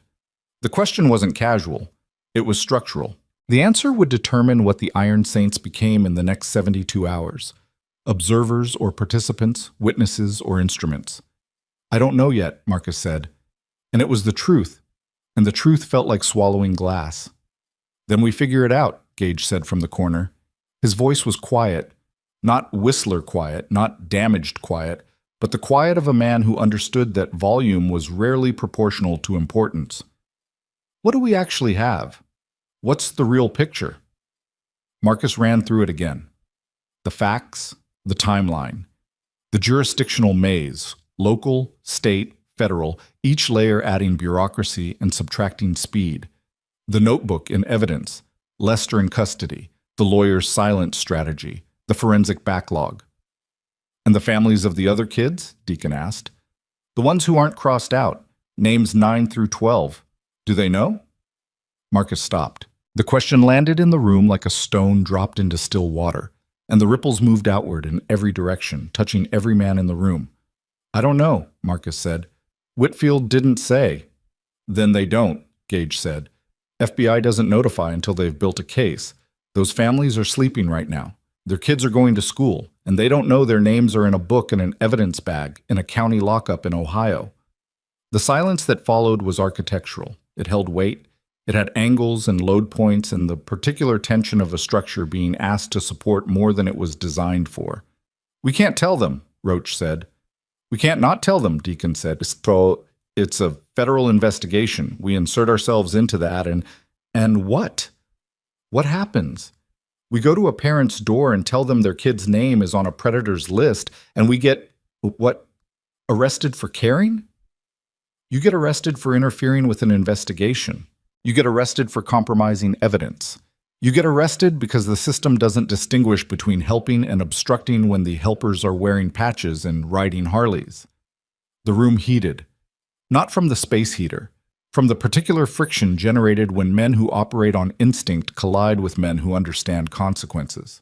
Marcus could feel it, the pressure building, the temperature climbing, the brotherhood approaching the fault line that exists inside every organization built on loyalty. The moment when loyalty to each other conflicts with loyalty to the right thing. "There's something else," Marcus said. Every head turned. He hadn't planned to say it. Hadn't planned to open this door because opening it meant stepping through it, and the room on the other side was dark and he couldn't see the floor. But the weight of it had been sitting in his chest since the interview room, since Whitfield's careful language and Corbin's silent observation, and the particular way the FBI agents had looked at each other when Marcus described the Iron Saint's presence at the truck stop. "Whitfield asked me about the club," Marcus said, "not just last night. The club in general, how long I've been a member, who the other members are, whether the club has had any prior interactions with law enforcement." The room changed. The air changed. 9 men shifted in their seats or against the walls they were leaning on, and the shift was subtle. A tightening, a recalibration, the collective adjustment of men who understood that questions about the club weren't informational. They were foundational. They were the bricks you lay before you build a case. "She's looking at us," Roach said. Not a question. "She's looking at everything. But yeah, she asked about the truck stop, how we found the sedan, how Gage knew to look, whether we had any contact with Lester before the deputies arrived." "Did you tell her?" "I told her the truth. We found the car. We called Mercer. We waited. That's what happened." "And she believed you?" Marcus looked at Roach, the scar along his jaw, the tattoos on his knuckles, the Iron Saint's patch on his vest, and he understood, with the cold clarity of a man who'd been on both sides of an institutional lens, that the truth wasn't the issue. The issue was who was telling it. A biker club that happened to find a predator's car at 3 a.m, even a biker club that did everything right, that called the law, that waited, that didn't touch the suspect, was a narrative that law enforcement would examine under a microscope, because the default assumption was that men who looked like them didn't do things for the right reasons. "She's going to pull our records," Gage said from the corner. His voice was flat, factual, the voice of a man who'd been through this before. Every traffic stop, every bar fight, every time any of us has been in a database, she's going to build a picture, and the picture is going to look like what they always want it to look like. "We didn't do anything wrong," Deacon said. "Doesn't matter. We're the wrong people doing the right thing. That's always been the problem." Marcus pressed his palms against the table. The surface was cold metal, scarred with tool marks and oil stains, and the sensation grounded him the way the Road King's handlebars grounded him, a physical anchor in a world that was spinning faster than he could track. "Listen to me," he said. "All of you. There's a 9-year-old girl missing in Pennsylvania. 11 days. Every hour we spend worrying about how the FBI sees us is an hour that kid doesn't have. I don't care about our records. I don't care about Whitfield's questions.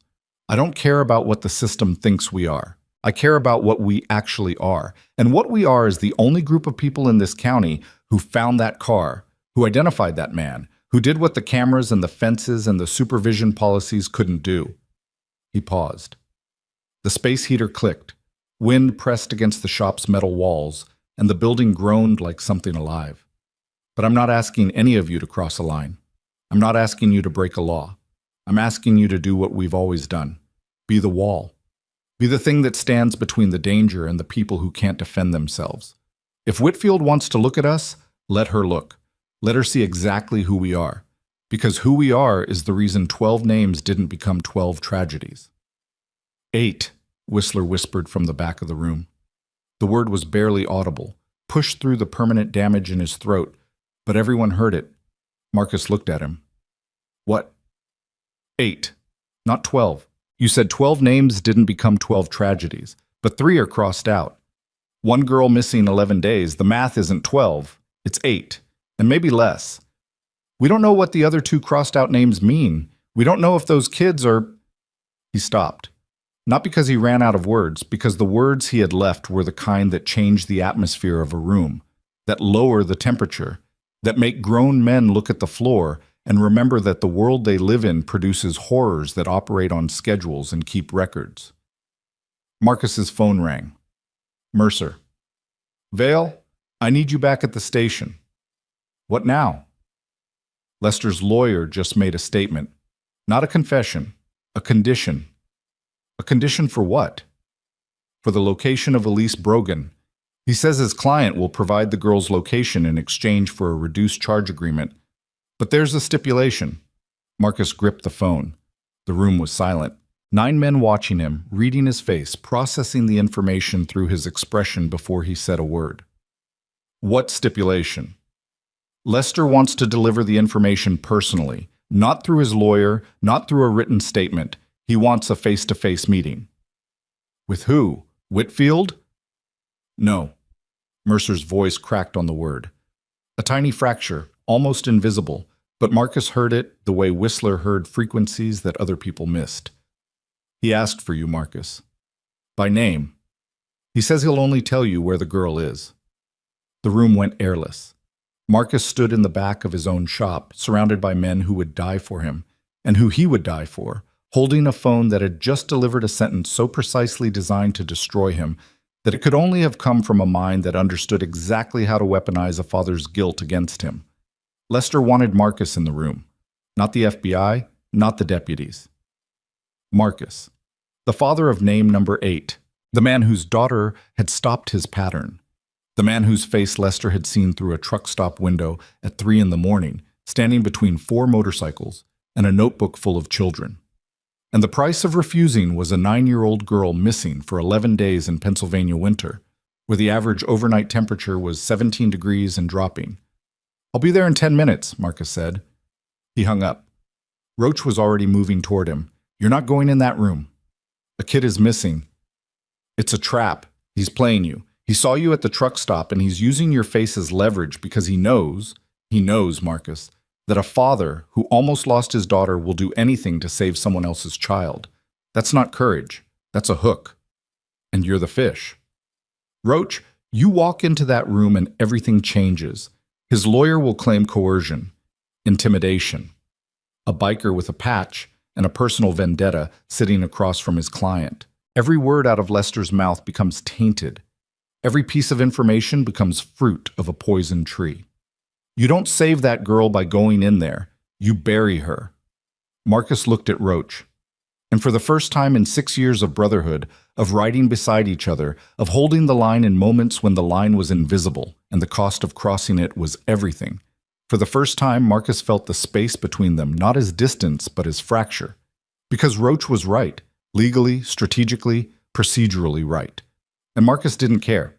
Because somewhere in Pennsylvania, a 9-year-old girl was in a place that a man with wire-rimmed glasses had filed away in his organized mind, and every minute spent being right was a minute that girl spent being gone.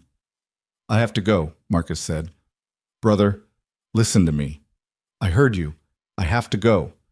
He walked out of the back room, through the shop, past the lifts and the tool chests and the softail he'd been rebuilding that now felt like an artifact from a life that no longer existed. He pushed through the front door into January cold that hit him like a verdict. Behind him, Roach's voice carried through the shop's metal walls, muffled but audible. If he goes in there, he's not going as Iron Saints. He's going as a father. And a father in that room with that man is a weapon Lester's lawyer will use to blow this entire case apart. Marcus swung onto the Road King, started the engine. The sound split the morning, and for one moment, one held breath between the ignition and the throttle. He sat still and felt the full weight of what he was about to do. Not the physical act. The physical act was simple. Ride to the station, walk into a room, sit across from a man who collected children's names, and listen. The weight was everything else. The weight was Roach's voice saying, "You're the fish." The weight was Whitfield's institutional caution and Corbin's silent assessment, and the knowledge that every person in every position of authority he was about to encounter would see the same thing when he walked through the door. Leather, patch, scars, the profile of a man the system had already decided was a liability. And beneath all of it, beneath the strategy and the law and the club and the case, was the sound of his sister's voice at 14 saying, "Someone is following me," and his own teenage voice saying, "You're imagining things," and the 47 minutes that followed, and the 23 years after that, and the simple, annihilating truth that Marcus Vail had already been the man who didn't act once in his life. and the cost of that inaction had carved a scar deeper than the one on his jaw, deeper than anything visible, a scar that ran through the center of who he was and divided him into the person he'd been before his sister vanished and the person he became after. He was not going to be that man again. Not for Roach, not for Whitfield, not for the system, not even for the Iron Saints. He twisted the throttle. The Road King surged forward. Behind him, through the shop's open door, he could hear boots on concrete, Roach coming after him, too late. The station was 8 minutes away. A 9-year-old girl had been missing for 11 days.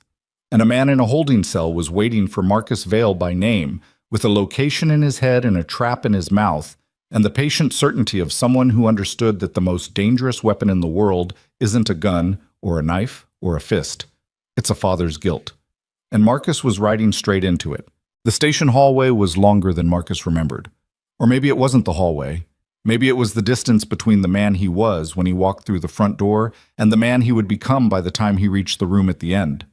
The fluorescent lights buzzed overhead in that flat, institutional hum that turns everything beneath them the color of exhaustion.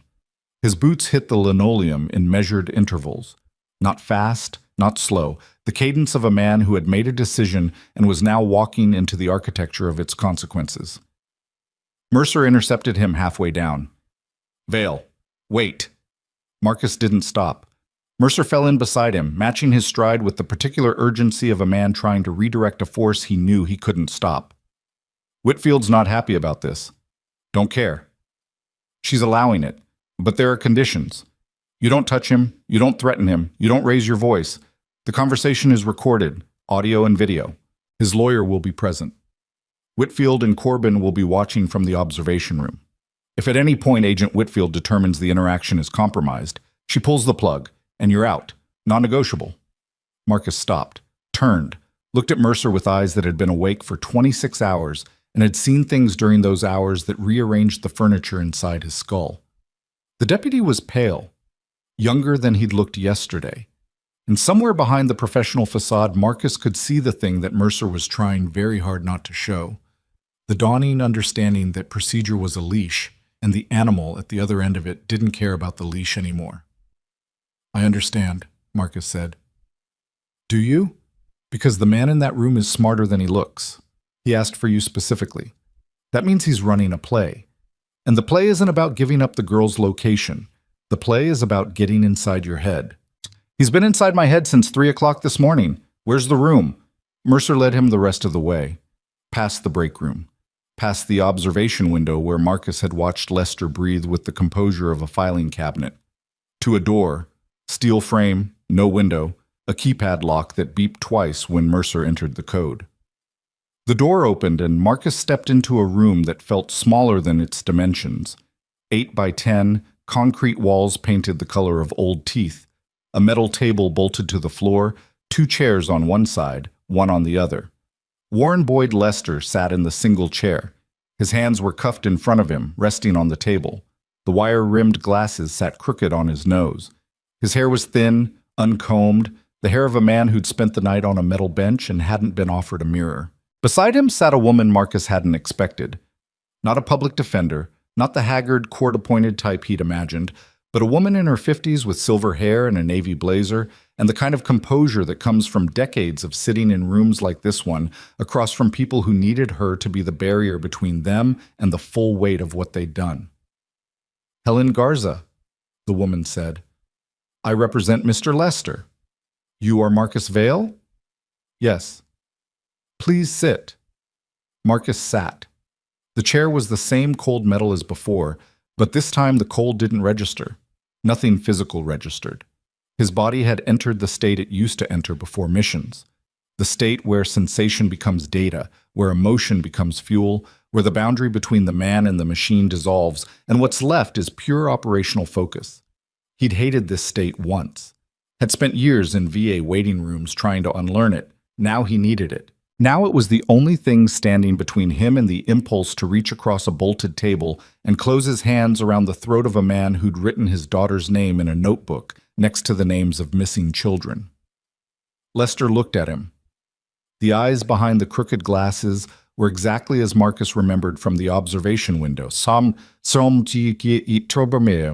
Calm, organized, the eyes of someone who processed the world through categories and systems, and the particular logic of a mind that had learned to treat people as entries in a database. "Thank you for coming," Lester said. The voice was soft, almost courteous. The voice of a man placing an order at a restaurant, not the voice of a man sitting in cuffs in a county lockup, with the FBI watching through a wall. Marcus said nothing. He let the silence build. Let it fill the room the way diesel exhaust fills a garage, heavy, pervasive, changing the composition of the air. "I know what you think of me," Lester continued. "And you're not wrong, but you're not entirely right either. Where is Elise Brogan?" No preamble. No engagement with the frame Lester was trying to build. Just the question, delivered like a nail driven into wood. Straight, hard, final. Lester's expression didn't change, but something moved behind his eyes. A flicker of adjustment, the micro-recalculation of a man whose opening move had been met with a response he hadn't choreographed. "Your daughter is remarkable," Lester said. "Most children freeze. Most children don't have the language to articulate what's happening to them in real time. Ivy not only identified the threat, she dismantled my approach with a single sentence. My dad never calls me Ivy. Do you know how unusual that is?" Marcus's hands were flat on the table. The tendons in his forearms stood out like cables beneath scarred skin. His breathing was controlled. 3 counts in, 4 counts out, the pattern the VA counselor had taught him before Marcus stopped going, before he decided that breathing exercises were a poor substitute for being the kind of person whose breathing didn't need to be managed. "Where is Elise Brogan?" Garza leaned forward. "Mr. Vale, my client has expressed a willingness to provide information regarding the location of a missing child.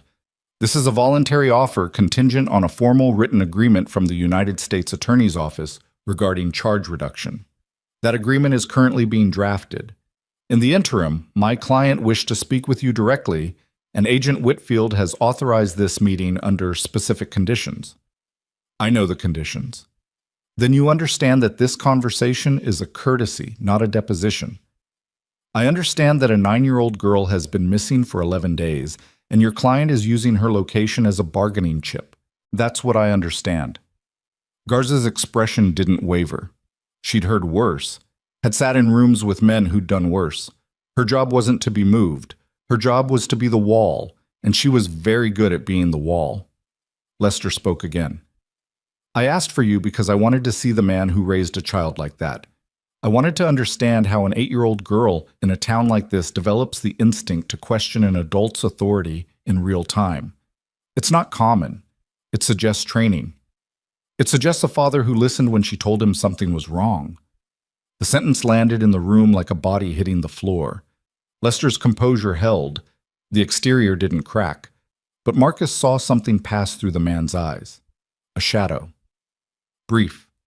The involuntary recognition of a word that carried more weight than its syllables suggested.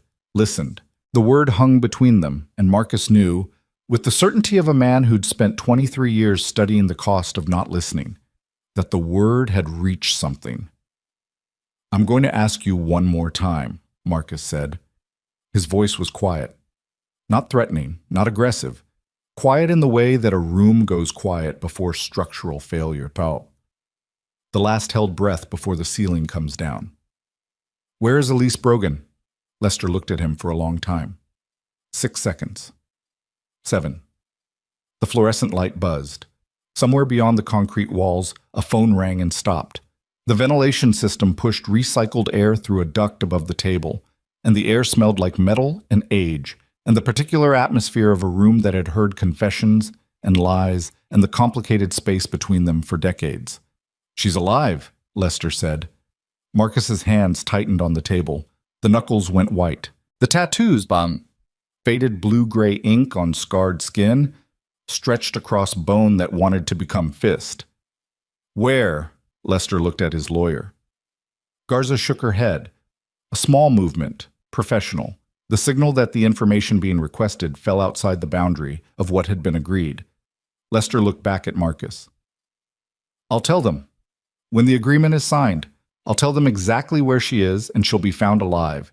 And this ends in a way that doesn't require anyone else to get hurt. Anyone else? A figure of speech. No, it's not. You said anyone else, which means someone's already been hurt. Who?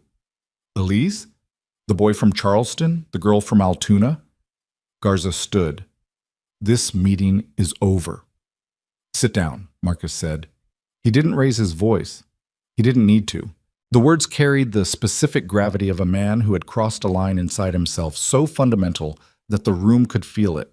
The temperature dropped, the air pressure changed, the fluorescent light seemed to dim, although nothing mechanical had shifted. Garza sat. Not because she was intimidated, because she was experienced enough to recognize that the most productive thing she could do in the next 30 seconds was nothing. Marcus leaned forward. The distance between his face and Lester's collapsed to 3 feet. 2. He could smell the man. Institutional soap, holding cell sweat, the faint residue of truck stop coffee on his breath. He could see every line in the unremarkable face, every vein in the unremarkable eyes, every follicle of the thinning hair. This close, Lester looked like exactly what he was. A human being, not a monster, not a creature from a different species. A man who had been born and raised and educated and had at some point diverged from the path that most people follow and had walked into a territory so dark that the language for it existed only in legal codes and crime databases, and the nightmares of parents who lay awake imagining the worst. I'm not going to hurt you, Marcus said. I want you to hear that. I'm not going to touch you. I'm not going to threaten you. I'm going to tell you something, and then I'm going to leave. And what you do with it is between you and whatever's left inside you that still functions like a human conscience. Lester blinked. The first involuntary movement Marcus had seen from him, a crack, small, hairline, but present. When I was 14, my sister told me someone was following her. I didn't listen. I was 14 and selfish, and convinced that her fear was an inconvenience. 3 days later, she disappeared for 47 minutes. I don't know what happened during those 47 minutes. She's never told anyone. But I know what happened after. I know that my sister became someone different. I know that she stopped sleeping through the night. I know that she stopped trusting rooms with closed doors. I know that she married a man who couldn't hold her because she couldn't be held. And I know that marriage didn't survive because how could it? I know that the person my sister was before those 47 minutes was replaced by someone else. And the original person never came back. She was erased, not by what happened to her, by the fact that she asked for help and the person she asked didn't listen. Marcus paused. The room was absolutely still. Even Garza had stopped moving. Even the ventilation system seemed to have paused, as though the building itself was holding its breath. My daughter listened to herself. She did what my sister did. She identified a threat and she told someone. But unlike me at 14, I listened at 37. And because I listened, she's home right now. She's alive. She's sleeping in her bed with a wooden horse pressed against her chest and a nightlight shaped like a crescent moon. She's safe. Not because the system worked, not because cameras caught you, not because deputies arrived on time, because an 8-year-old girl trusted her own voice and a broken man trusted his daughter. He stopped, breathed. The air in his lungs felt different, thinner, sharper, as though speaking those words had changed the chemistry of the room. Elise Brogan's parents are awake right now. I guarantee you that. They're sitting in a house in Pennsylvania staring at a phone that hasn't rung in 11 days, and they're doing the math that parents do when their child disappears. The math of hours and temperatures and possibilities that get darker with every sunrise. You have the power to end that, right now. Not when the agreement is signed. Not when your lawyer approves the language. Right now.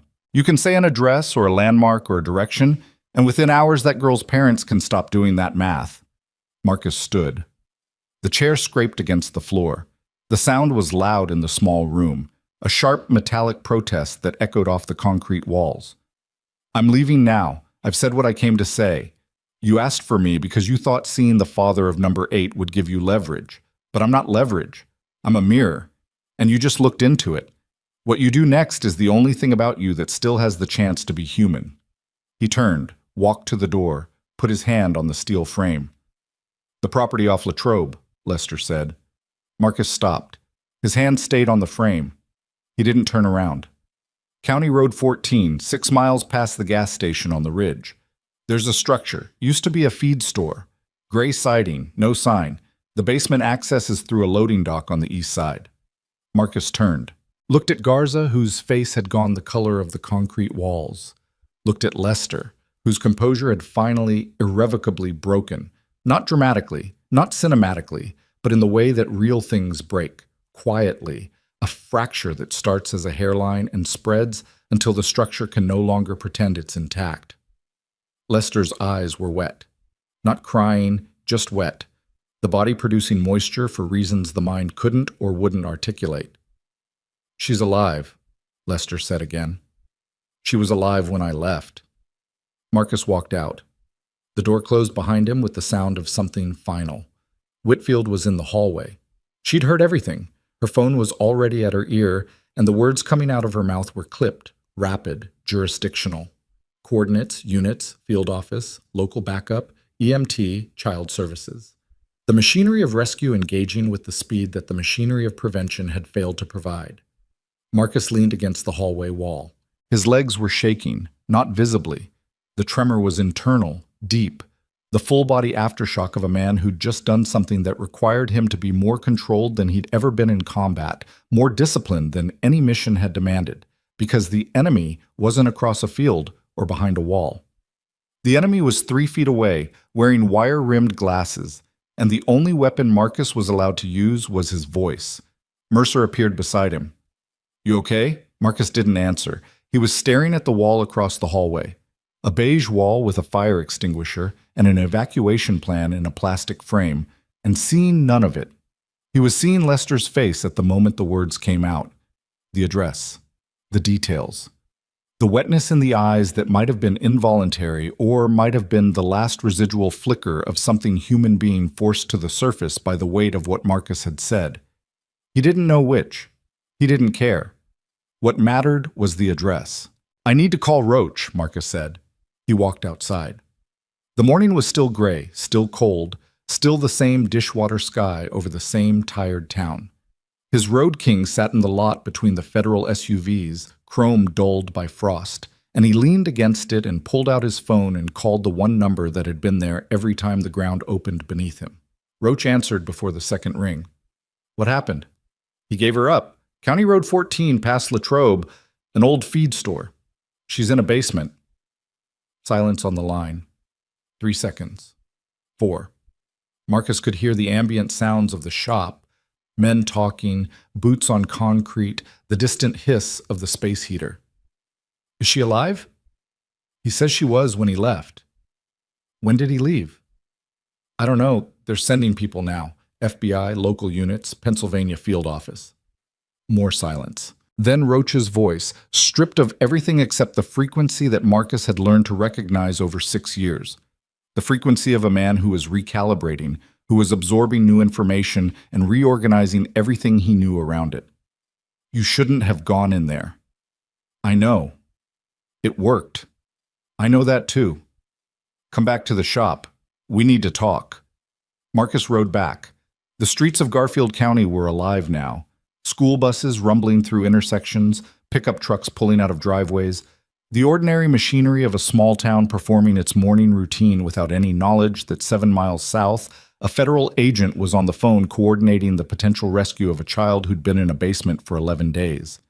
The distance between those two realities, the mundane and the monstrous, was the same distance that Marcus had lived inside for 23 years.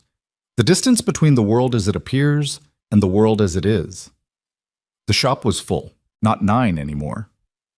11. Two-Step had driven back from Akron overnight, 3 hours on I-77 in a truck with a heater that barely worked because when Roach sent the group text, "Full chapter, no exceptions," Two-Step didn't ask for context. He got in the truck. Birch had called in sick to the chemical plant, the first sick day he'd taken in 4 years, and rode his Softail through freezing fog from Marietta because the patch on his vest wasn't decorative. Marcus told them everything. The room, Lester's face, the lawyer's silence. The words Marcus had spoken about Lena, about Ivy, about listening. The address that came out like water from a cracked pipe, reluctant, pressured, but real. The FBI's response. the rescue in motion. The room held it. 11 men processing a story that none of them would have believed if it had come from anyone else. The story of a scarred mechanic in a leather vest walking into a federal holding room and talking a predator into giving up a child's location using nothing but his own damage as testimony. "What now?" Deacon asked. Roach answered before Marcus could. "Now we wait, and we stay clean. Whitfield's people are handling the recovery in Pennsylvania. If the girl's alive, the case becomes federal in a way that's going to pull attention from everywhere. Media, prosecutors, defense teams, and every single person involved is going to look at how this information was obtained, and they're going to find a biker with an Iron Saints patch sitting in the room when the suspect talked." He talked because Marcus, I know why he talked. I was there for the first part of the argument, remember? I told him not to go, I was wrong. But being wrong about the decision doesn't change the fact that the decision has consequences. Garza is going to argue coercion. She's going to say her client was emotionally manipulated by a civilian with a personal connection to the case. She's going to move to suppress every word Lester said in that room. Marcus shook his head. "I didn't touch him, didn't threaten him, didn't raise my voice." "You told him about your sister. You told him about Ivy. You made it personal. In a courtroom, personal is the same as coercion when the person doing the talking has tattoos and a biker patch, and the person listening is in handcuffs." The room got quiet. The kind of quiet that settles over a group of men when they realize that doing the right thing and being recognized for doing the right thing are two entirely different processes, and the gap between them is where people like them live. In the space between action and acknowledgement, between sacrifice and credit, between the world as it should work and the world as it does. Marcus's phone buzzed. A text from Mercer, 6 words. "Pennsylvania team en route, 1 hour." 1 hour. 60 minutes between the address Marcus extracted and the moment someone would open a basement door in a derelict feed store on County Road 14 and find either a living child or the absence of one. Marcus stared at the text and felt time change its texture, each second becoming heavier, denser, a unit of measurement that carried physical weight. He sat in the shop and waited. The space heater clicked. Coffee grew cold in cups no one was drinking.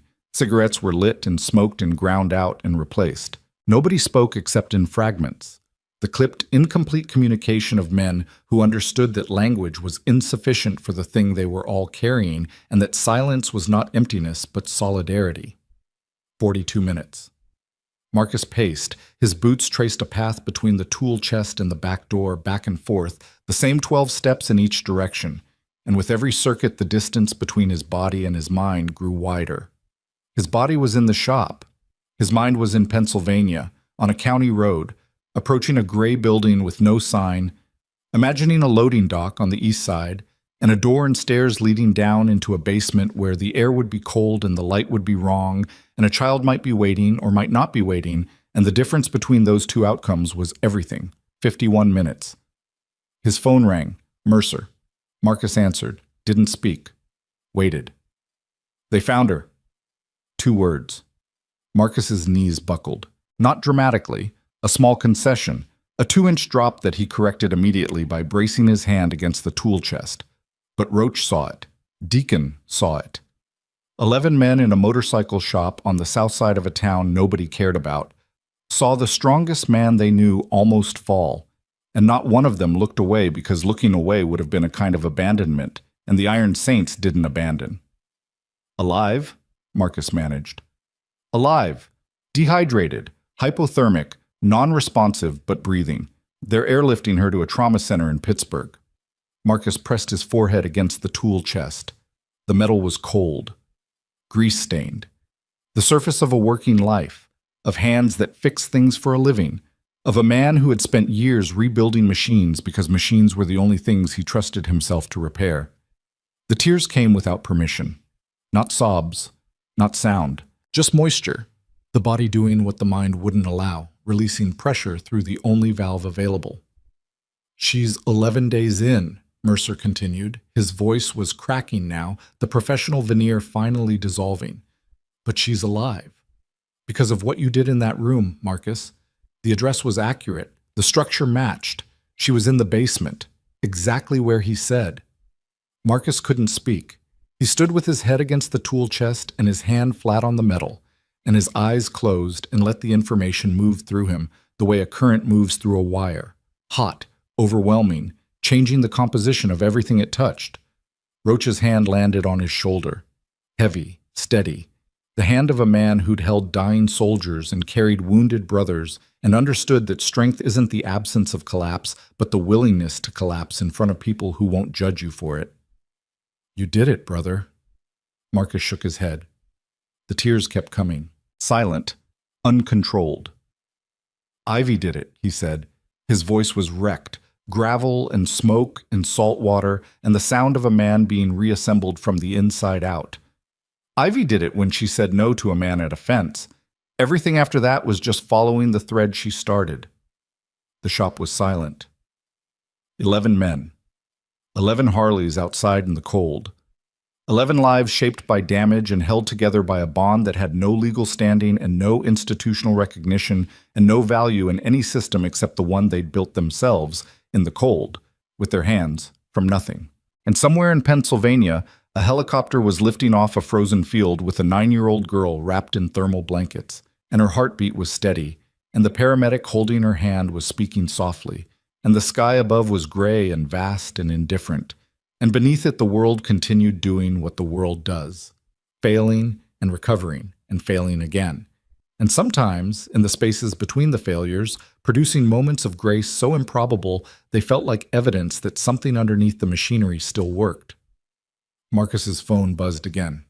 Not Mercer this time. An unknown number. He wiped his face. Answered. "Mr. Vale? This is Agent Whitfield. I need you to return to the station immediately." "Why?" "Because Lester's talking. He hasn't stopped since you left the room. He's given us the location for the boy in Charleston. He's described the property in Altoona. He's providing details we haven't even asked for." Marcus gripped the phone. "But there's a problem," Whitfield said. "A significant one." "What problem?" "Lester says there's someone else, someone he's been working with, someone who handles the logistics, the transportation, the properties, the timing, someone Lester describes as the architect of the entire operation." Marcus felt the room contract around him. The air thinned, the walls drew closer. "Who?" "That's the problem, Mr. Vale. Lester says the person is local, here, in Garfield County, someone with access to school records, family schedules, and the kind of institutional knowledge that allowed them to identify vulnerable targets in multiple states." Marcus looked at Roach, at Deacon, at Whistler and Gage and Two-Step and Birch, and every man in the room whose face he knew, like he knew the sound of his own engine. "He says the person knew about Ivy before the notebook," Whitfield continued, "before Lester ever came to Ohio. Someone pointed him to your daughter specifically, someone who knew her schedule, her school, her backpack, her name."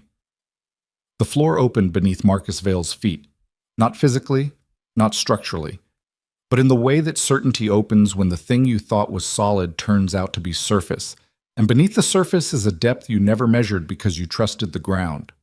Someone local, someone with access, someone who knew Ivy's name before a predator ever wrote it down.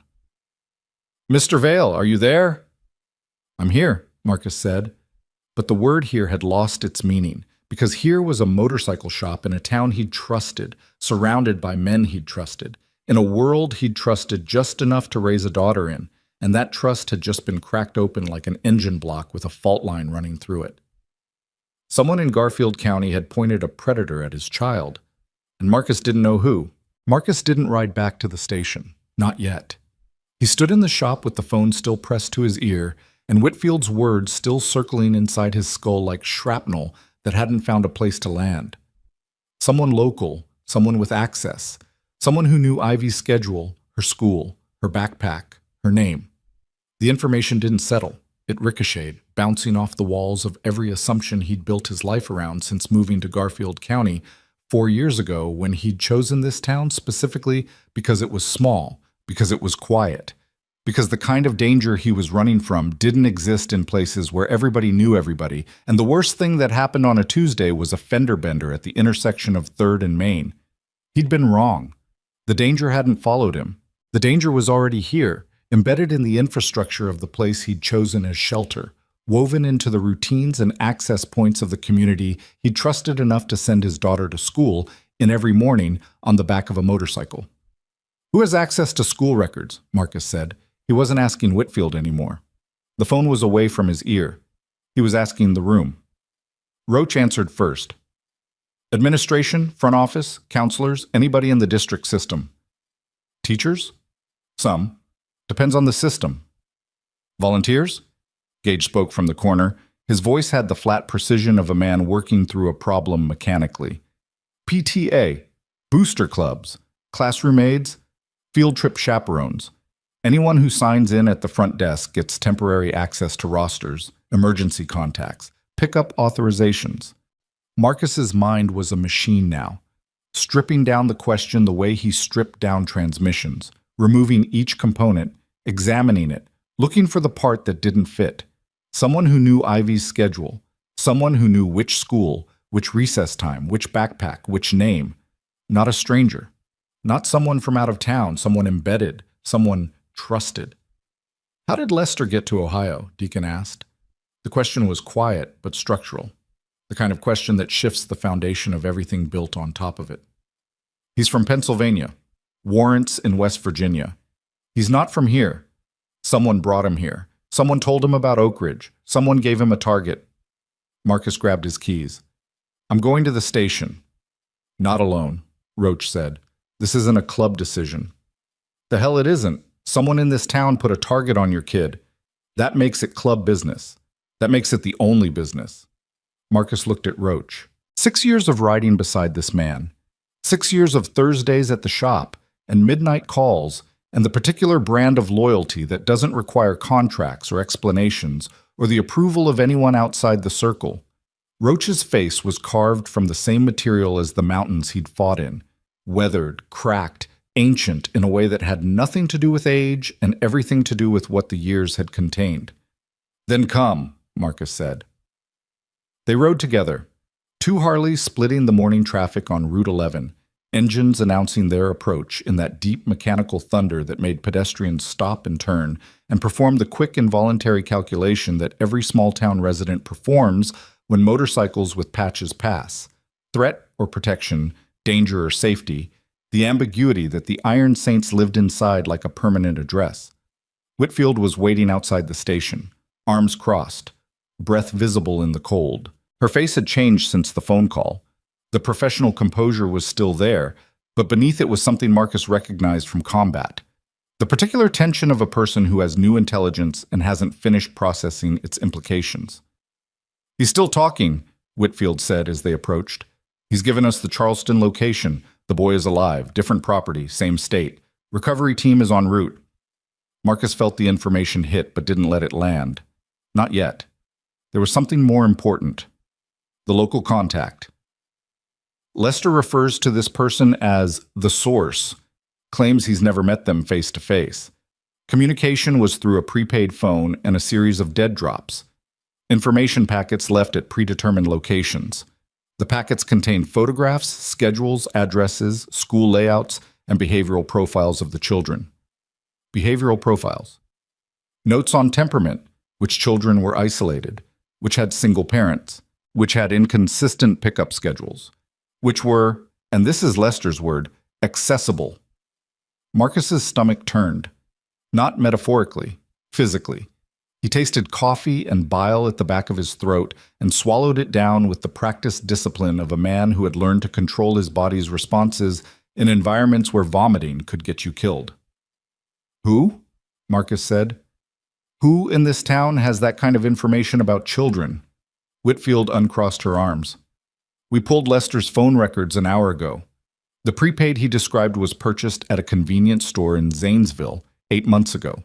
The calls between Lester's phone and the prepaid span 7 months, but the phone also made calls to a landline, a local landline." She paused. The pause was deliberate, not dramatic, operational. The pause of a professional preparing someone for information that will change the shape of their world. "The landline is registered to the Oak Ridge Elementary School District Office, and the calls were made during after-hours periods when, according to the school's own access logs, only one person was consistently present in the building." Marcus waited. The cold pressed against his face. Roach stood beside him, immovable, a wall of leather and patience. "Gerald Fisk," Whitfield said, "District Technology Coordinator. He manages the student information system, emergency contact databases, attendance records, and the security camera network for all 3 schools in the Garfield County District."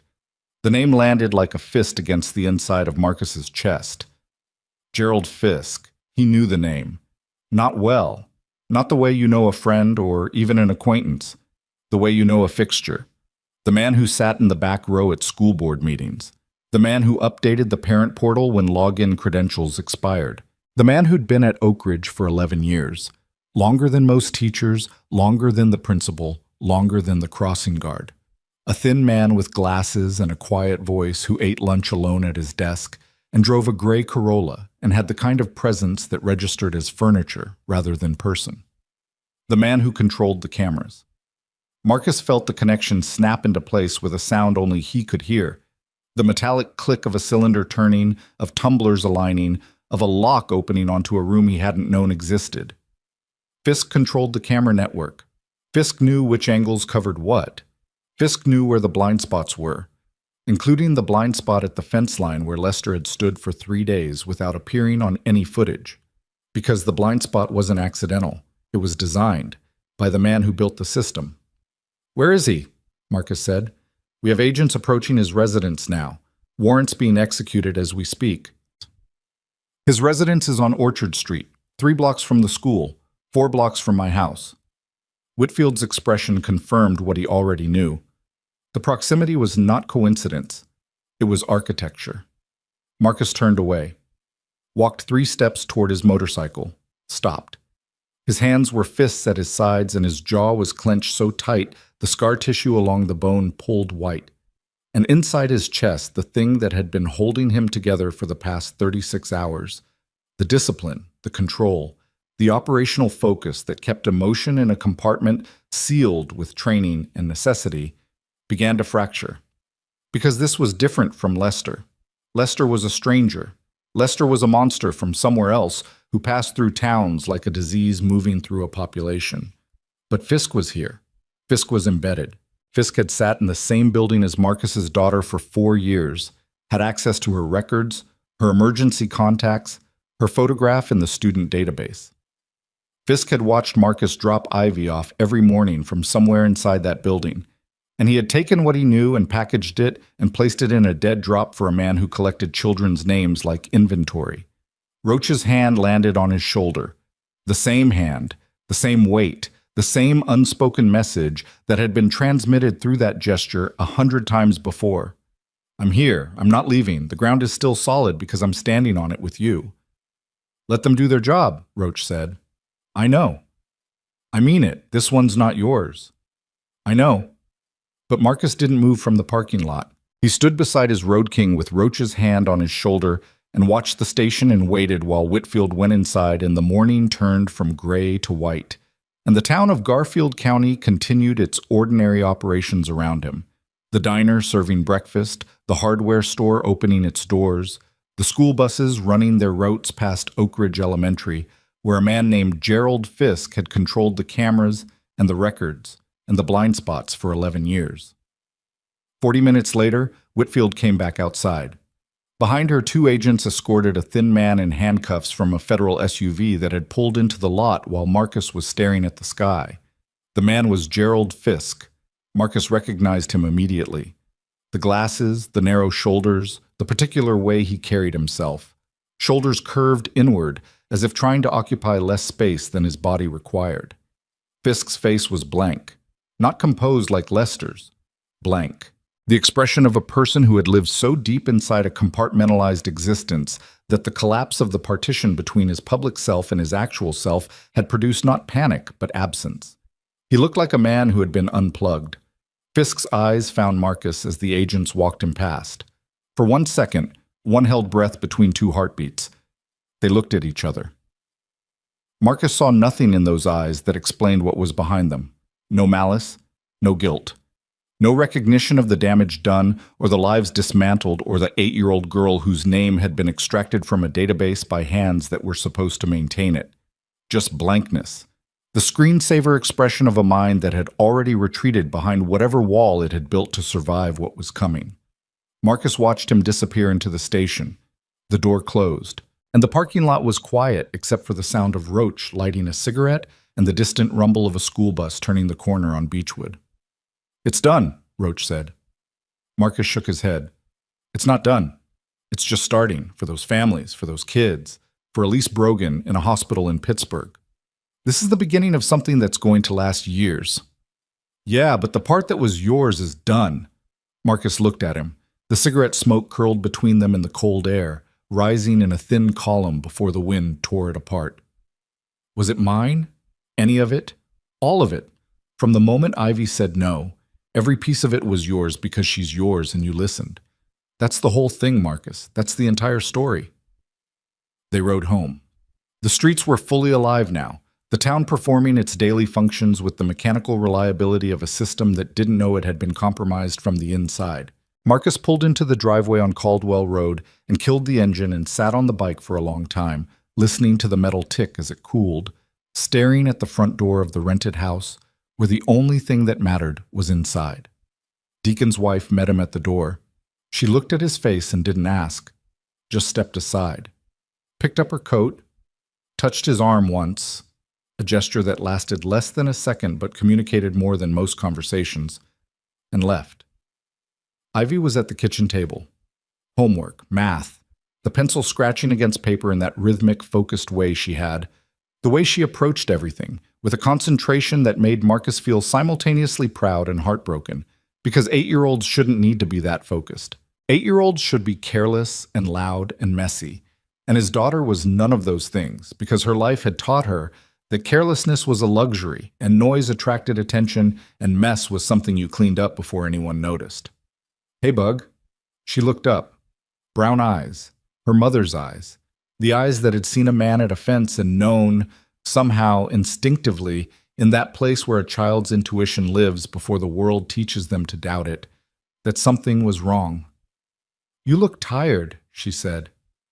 "I am tired." "Did you sleep?" "Not really."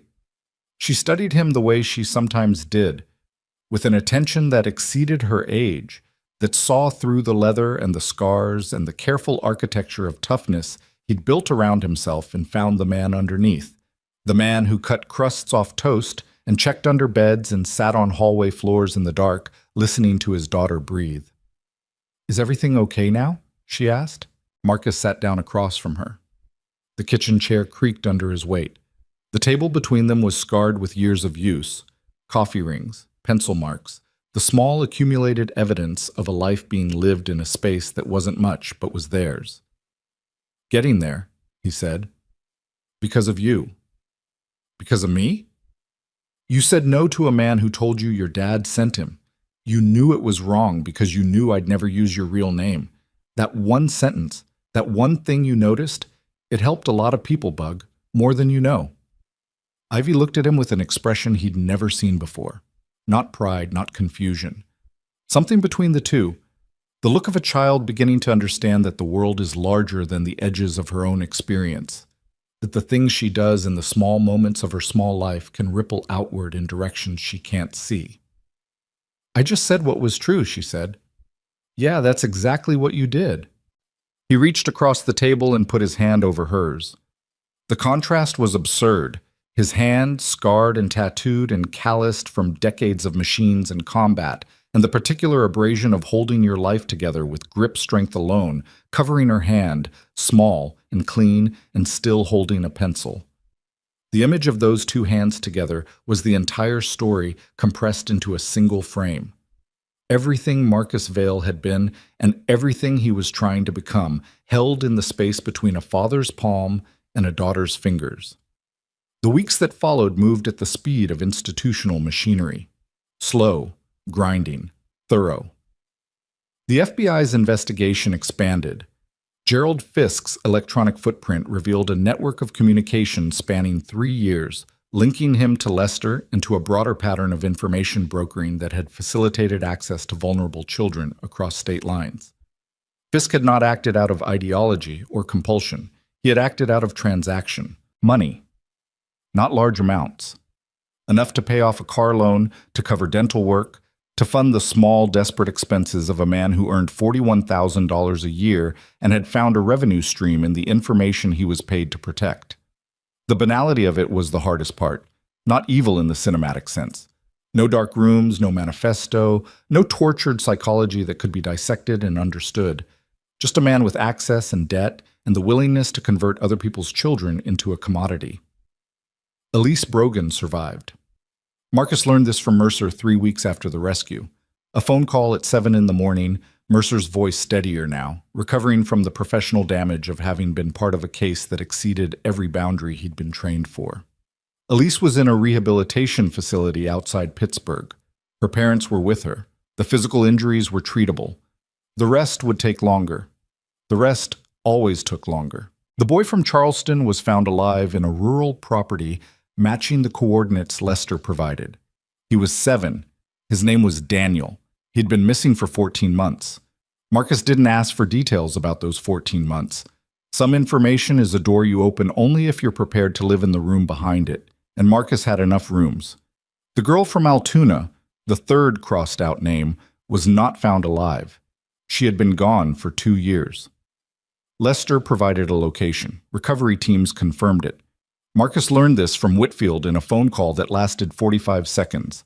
And during those 45 seconds, he stood at the kitchen sink staring at the frost on the window and feeling the weight of a truth that would never become lighter, no matter how many years he carried it. That Ivy's voice had saved lives, but not all of them. That the pattern had been running for years before his daughter interrupted it.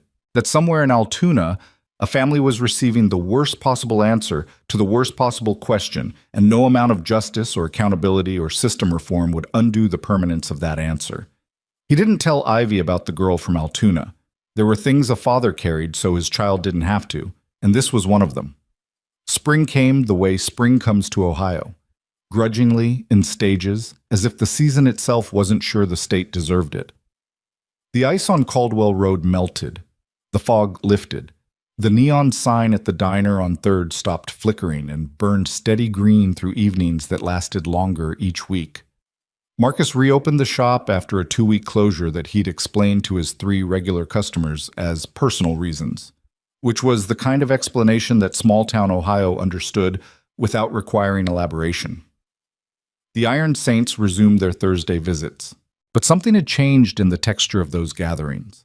Something subtle, tectonic, the kind of shift that happens beneath the surface and alters the landscape without producing a visible crack. The men who sat in the back room of Decker's shop, drinking coffee and smoking cigarettes and saying very little, were the same men who had stood in a truck stop parking lot in January and chosen restraint over rage. The same men who had watched their brother walk into a federal holding room alone and come out with a child's life in his hands. The same men who had learned over the course of one frozen week that the thing they'd built together, the brotherhood, the patch, the wall of leather and chrome, was not just armor. It was architecture. It was the structure that held when every other structure failed. Roach never said, "I was wrong," about Marcus going into the room with Lester. He didn't need to. The absence of the argument was the acknowledgement. The fact that he never brought it up again, never revisited the parking lot confrontation, never mentioned the word fish. That silence was Roach's version of an apology, delivered in the only language the Iron Saints spoke fluently. The school district held an emergency board meeting in March. Marcus attended. Not because he wanted to. He'd rather have been in the shop, hands deep in a carburetor, the mechanical world making its mechanical sense around him. But Ivy asked him to come, and when Ivy asked, Marcus went. The gymnasium was full. Parents, teachers, staff, reporters from 2 counties, a camera crew from a station in Columbus. The air smelled like floor polish and coffee, and the particular anxiety of a community confronting the fact that the person responsible for protecting their children's data had been selling it. Marcus sat in the back row. Leather vest, Iron Saints patch, tattoos visible. The same appearance that made teachers step back in hallways and receptionists recalculate threat levels. But tonight, people looked at him differently. Not with wariness, with something closer to recognition. The understanding that the man they'd spent 4 years crossing the street to avoid was the man whose daughter had broken a case that spanned 4 states and saved 2 children's lives. Nobody approached him. That was fine. Marcus didn't need approach. He needed to be present, to sit in the room, to bear witness to the institutional reckoning that followed institutional failure. The board announced new protocols: encrypted student databases, restricted access tiers, mandatory background rechecks for all personnel with system access, elimination of visible name tags on student belongings. They called it the Safe Voice Initiative. They didn't name it after Ivy. Marcus had asked them not to. His daughter didn't need her name on a policy. She needed her name on her homework and her helmet and the Father's Day card she'd made last year with glitter glue and a drawing of a motorcycle that looked more like a horse, but that Marcus had taped to the refrigerator and would never remove. But the parents knew. The teachers knew. The story had traveled the way stories travel in small towns, not through headlines, but through conversations at diners and hardware stores and school pickup lines. Conversations that began with "Did you hear?" and ended with the understanding that a scarred veteran on a Harley and his 8-year-old daughter had done what every institution in the county had failed to do. After the meeting, Marcus stood in the parking lot under a sky full of stars. The air was warmer now. Not warm. Ohio doesn't do warm in March, but warmer. The kind of temperature that suggests the worst is over without guaranteeing it, the meteorological equivalent of cautious optimism. Roach appeared beside him, cigarette, Zippo. The click and flare that Marcus had come to associate with the presence of the closest thing to a best friend he'd ever had, though neither of them would ever use that term because the term was insufficient and they both knew it. "Good meeting," Roach said. "Was it?" "They're changing things, that's good." "They're changing things because they got caught. That's different." Roach exhaled smoke into the night sky. "Maybe. But the things still get changed. The reason doesn't make the result less real." Marcus leaned against his Road King. The chrome was cool, not cold. The engine ticked softly, cooling from the ride over. He looked up at the stars and thought about the girl from Altoona, whose name he'd never learned and whose family he'd never meet, and whose absence was a permanent hole in a world that produced too many of them. "Roach." "Yeah. Thank you. For showing up at the truck stop. For talking me down when I wanted to go inside. For being wrong about the holding room and right about everything else." Roach looked at him. The ember of the cigarette illuminated the "Remember" tattoo across his knuckles, and the word glowed orange for a moment before the darkness reclaimed it. "That's what the patch means, brother. You don't have to thank someone for being what they already are." They stood in the parking lot. 2 men, 2 motorcycles. The accumulated weight of 2 lifetimes spent in the gap between the world as it should be and the world as it is, holding the line not because anyone asked them to, but because the line existed and someone had to hold it, and they decided a long time ago that someone was them. One evening in late April, Marcus rode home from the shop with Ivy behind him on the Road King. The route was the same, Caldwell to Route 11, Route 11 to Beechwood. But the light was different, golden, late-day sun filtering through new leaves, casting the road in amber and shadow. The air smelled like thawed earth and gasoline and the first cut grass of the season, and beneath those smells, beneath everything, the faint residue of leather that never fully left Marcus's skin. Ivy's arms were around his waist, her helmet pressed against his back. She was heavier than she'd been in January. Not physically, although she'd grown half an inch since the winter, but in presence. In the way she occupied space, in the quiet authority of a child who had learned in the hardest possible way that her voice had weight and her instincts had value, and the world, for all its failures, still contained people who would listen. They stopped at a red light on the corner of Main and 3rd. The diner's neon sign glowed green in the early evening. Through the window, Marcus could see Dale, the crossing guard, sitting at the counter with a cup of coffee. Could see a family in a booth, 2 kids arguing over a milkshake. Could see the waitress laughing at something someone said, her hand on her hip, her head tilted back. Ordinary. All of it. The ordinary world doing its ordinary things. Ivy squeezed twice. Their signal, safe. Marcus closed his eyes. 1 second. The engine rumbled beneath him. The evening air moved across his face like something gentle. Something that had been cold for a long time and was learning how to be warm again. Behind him, his daughter held on, and in front of him, the road stretched forward into a town that had been broken and was mending, slowly, imperfectly, the way all broken things mend, Not by returning to what they were, but by becoming something different, something that carries the cracks as evidence that the breaking happened and the holding together happened too. He squeezed the handlebar once, his signal back. First time he'd ever given it, Ivy felt it. He knew because her arms tightened, not with fear, not with need, but with the particular pressure of a child recognizing that her father had just crossed a threshold he'd been standing at for 23 years. The threshold between the man who carried his guilt in silence and the man who could finally, after everything, signal back. The light turned green. Marcus opened his eyes, twisted the throttle. The Road King surged forward, and the sound of the engine rolled down Main Street and out past the town limits and into the open Ohio evening where the sky was wide and the road was long, and a father and daughter rode together into the kind of quiet that doesn't mean nothing is wrong. It means someone is finally listening.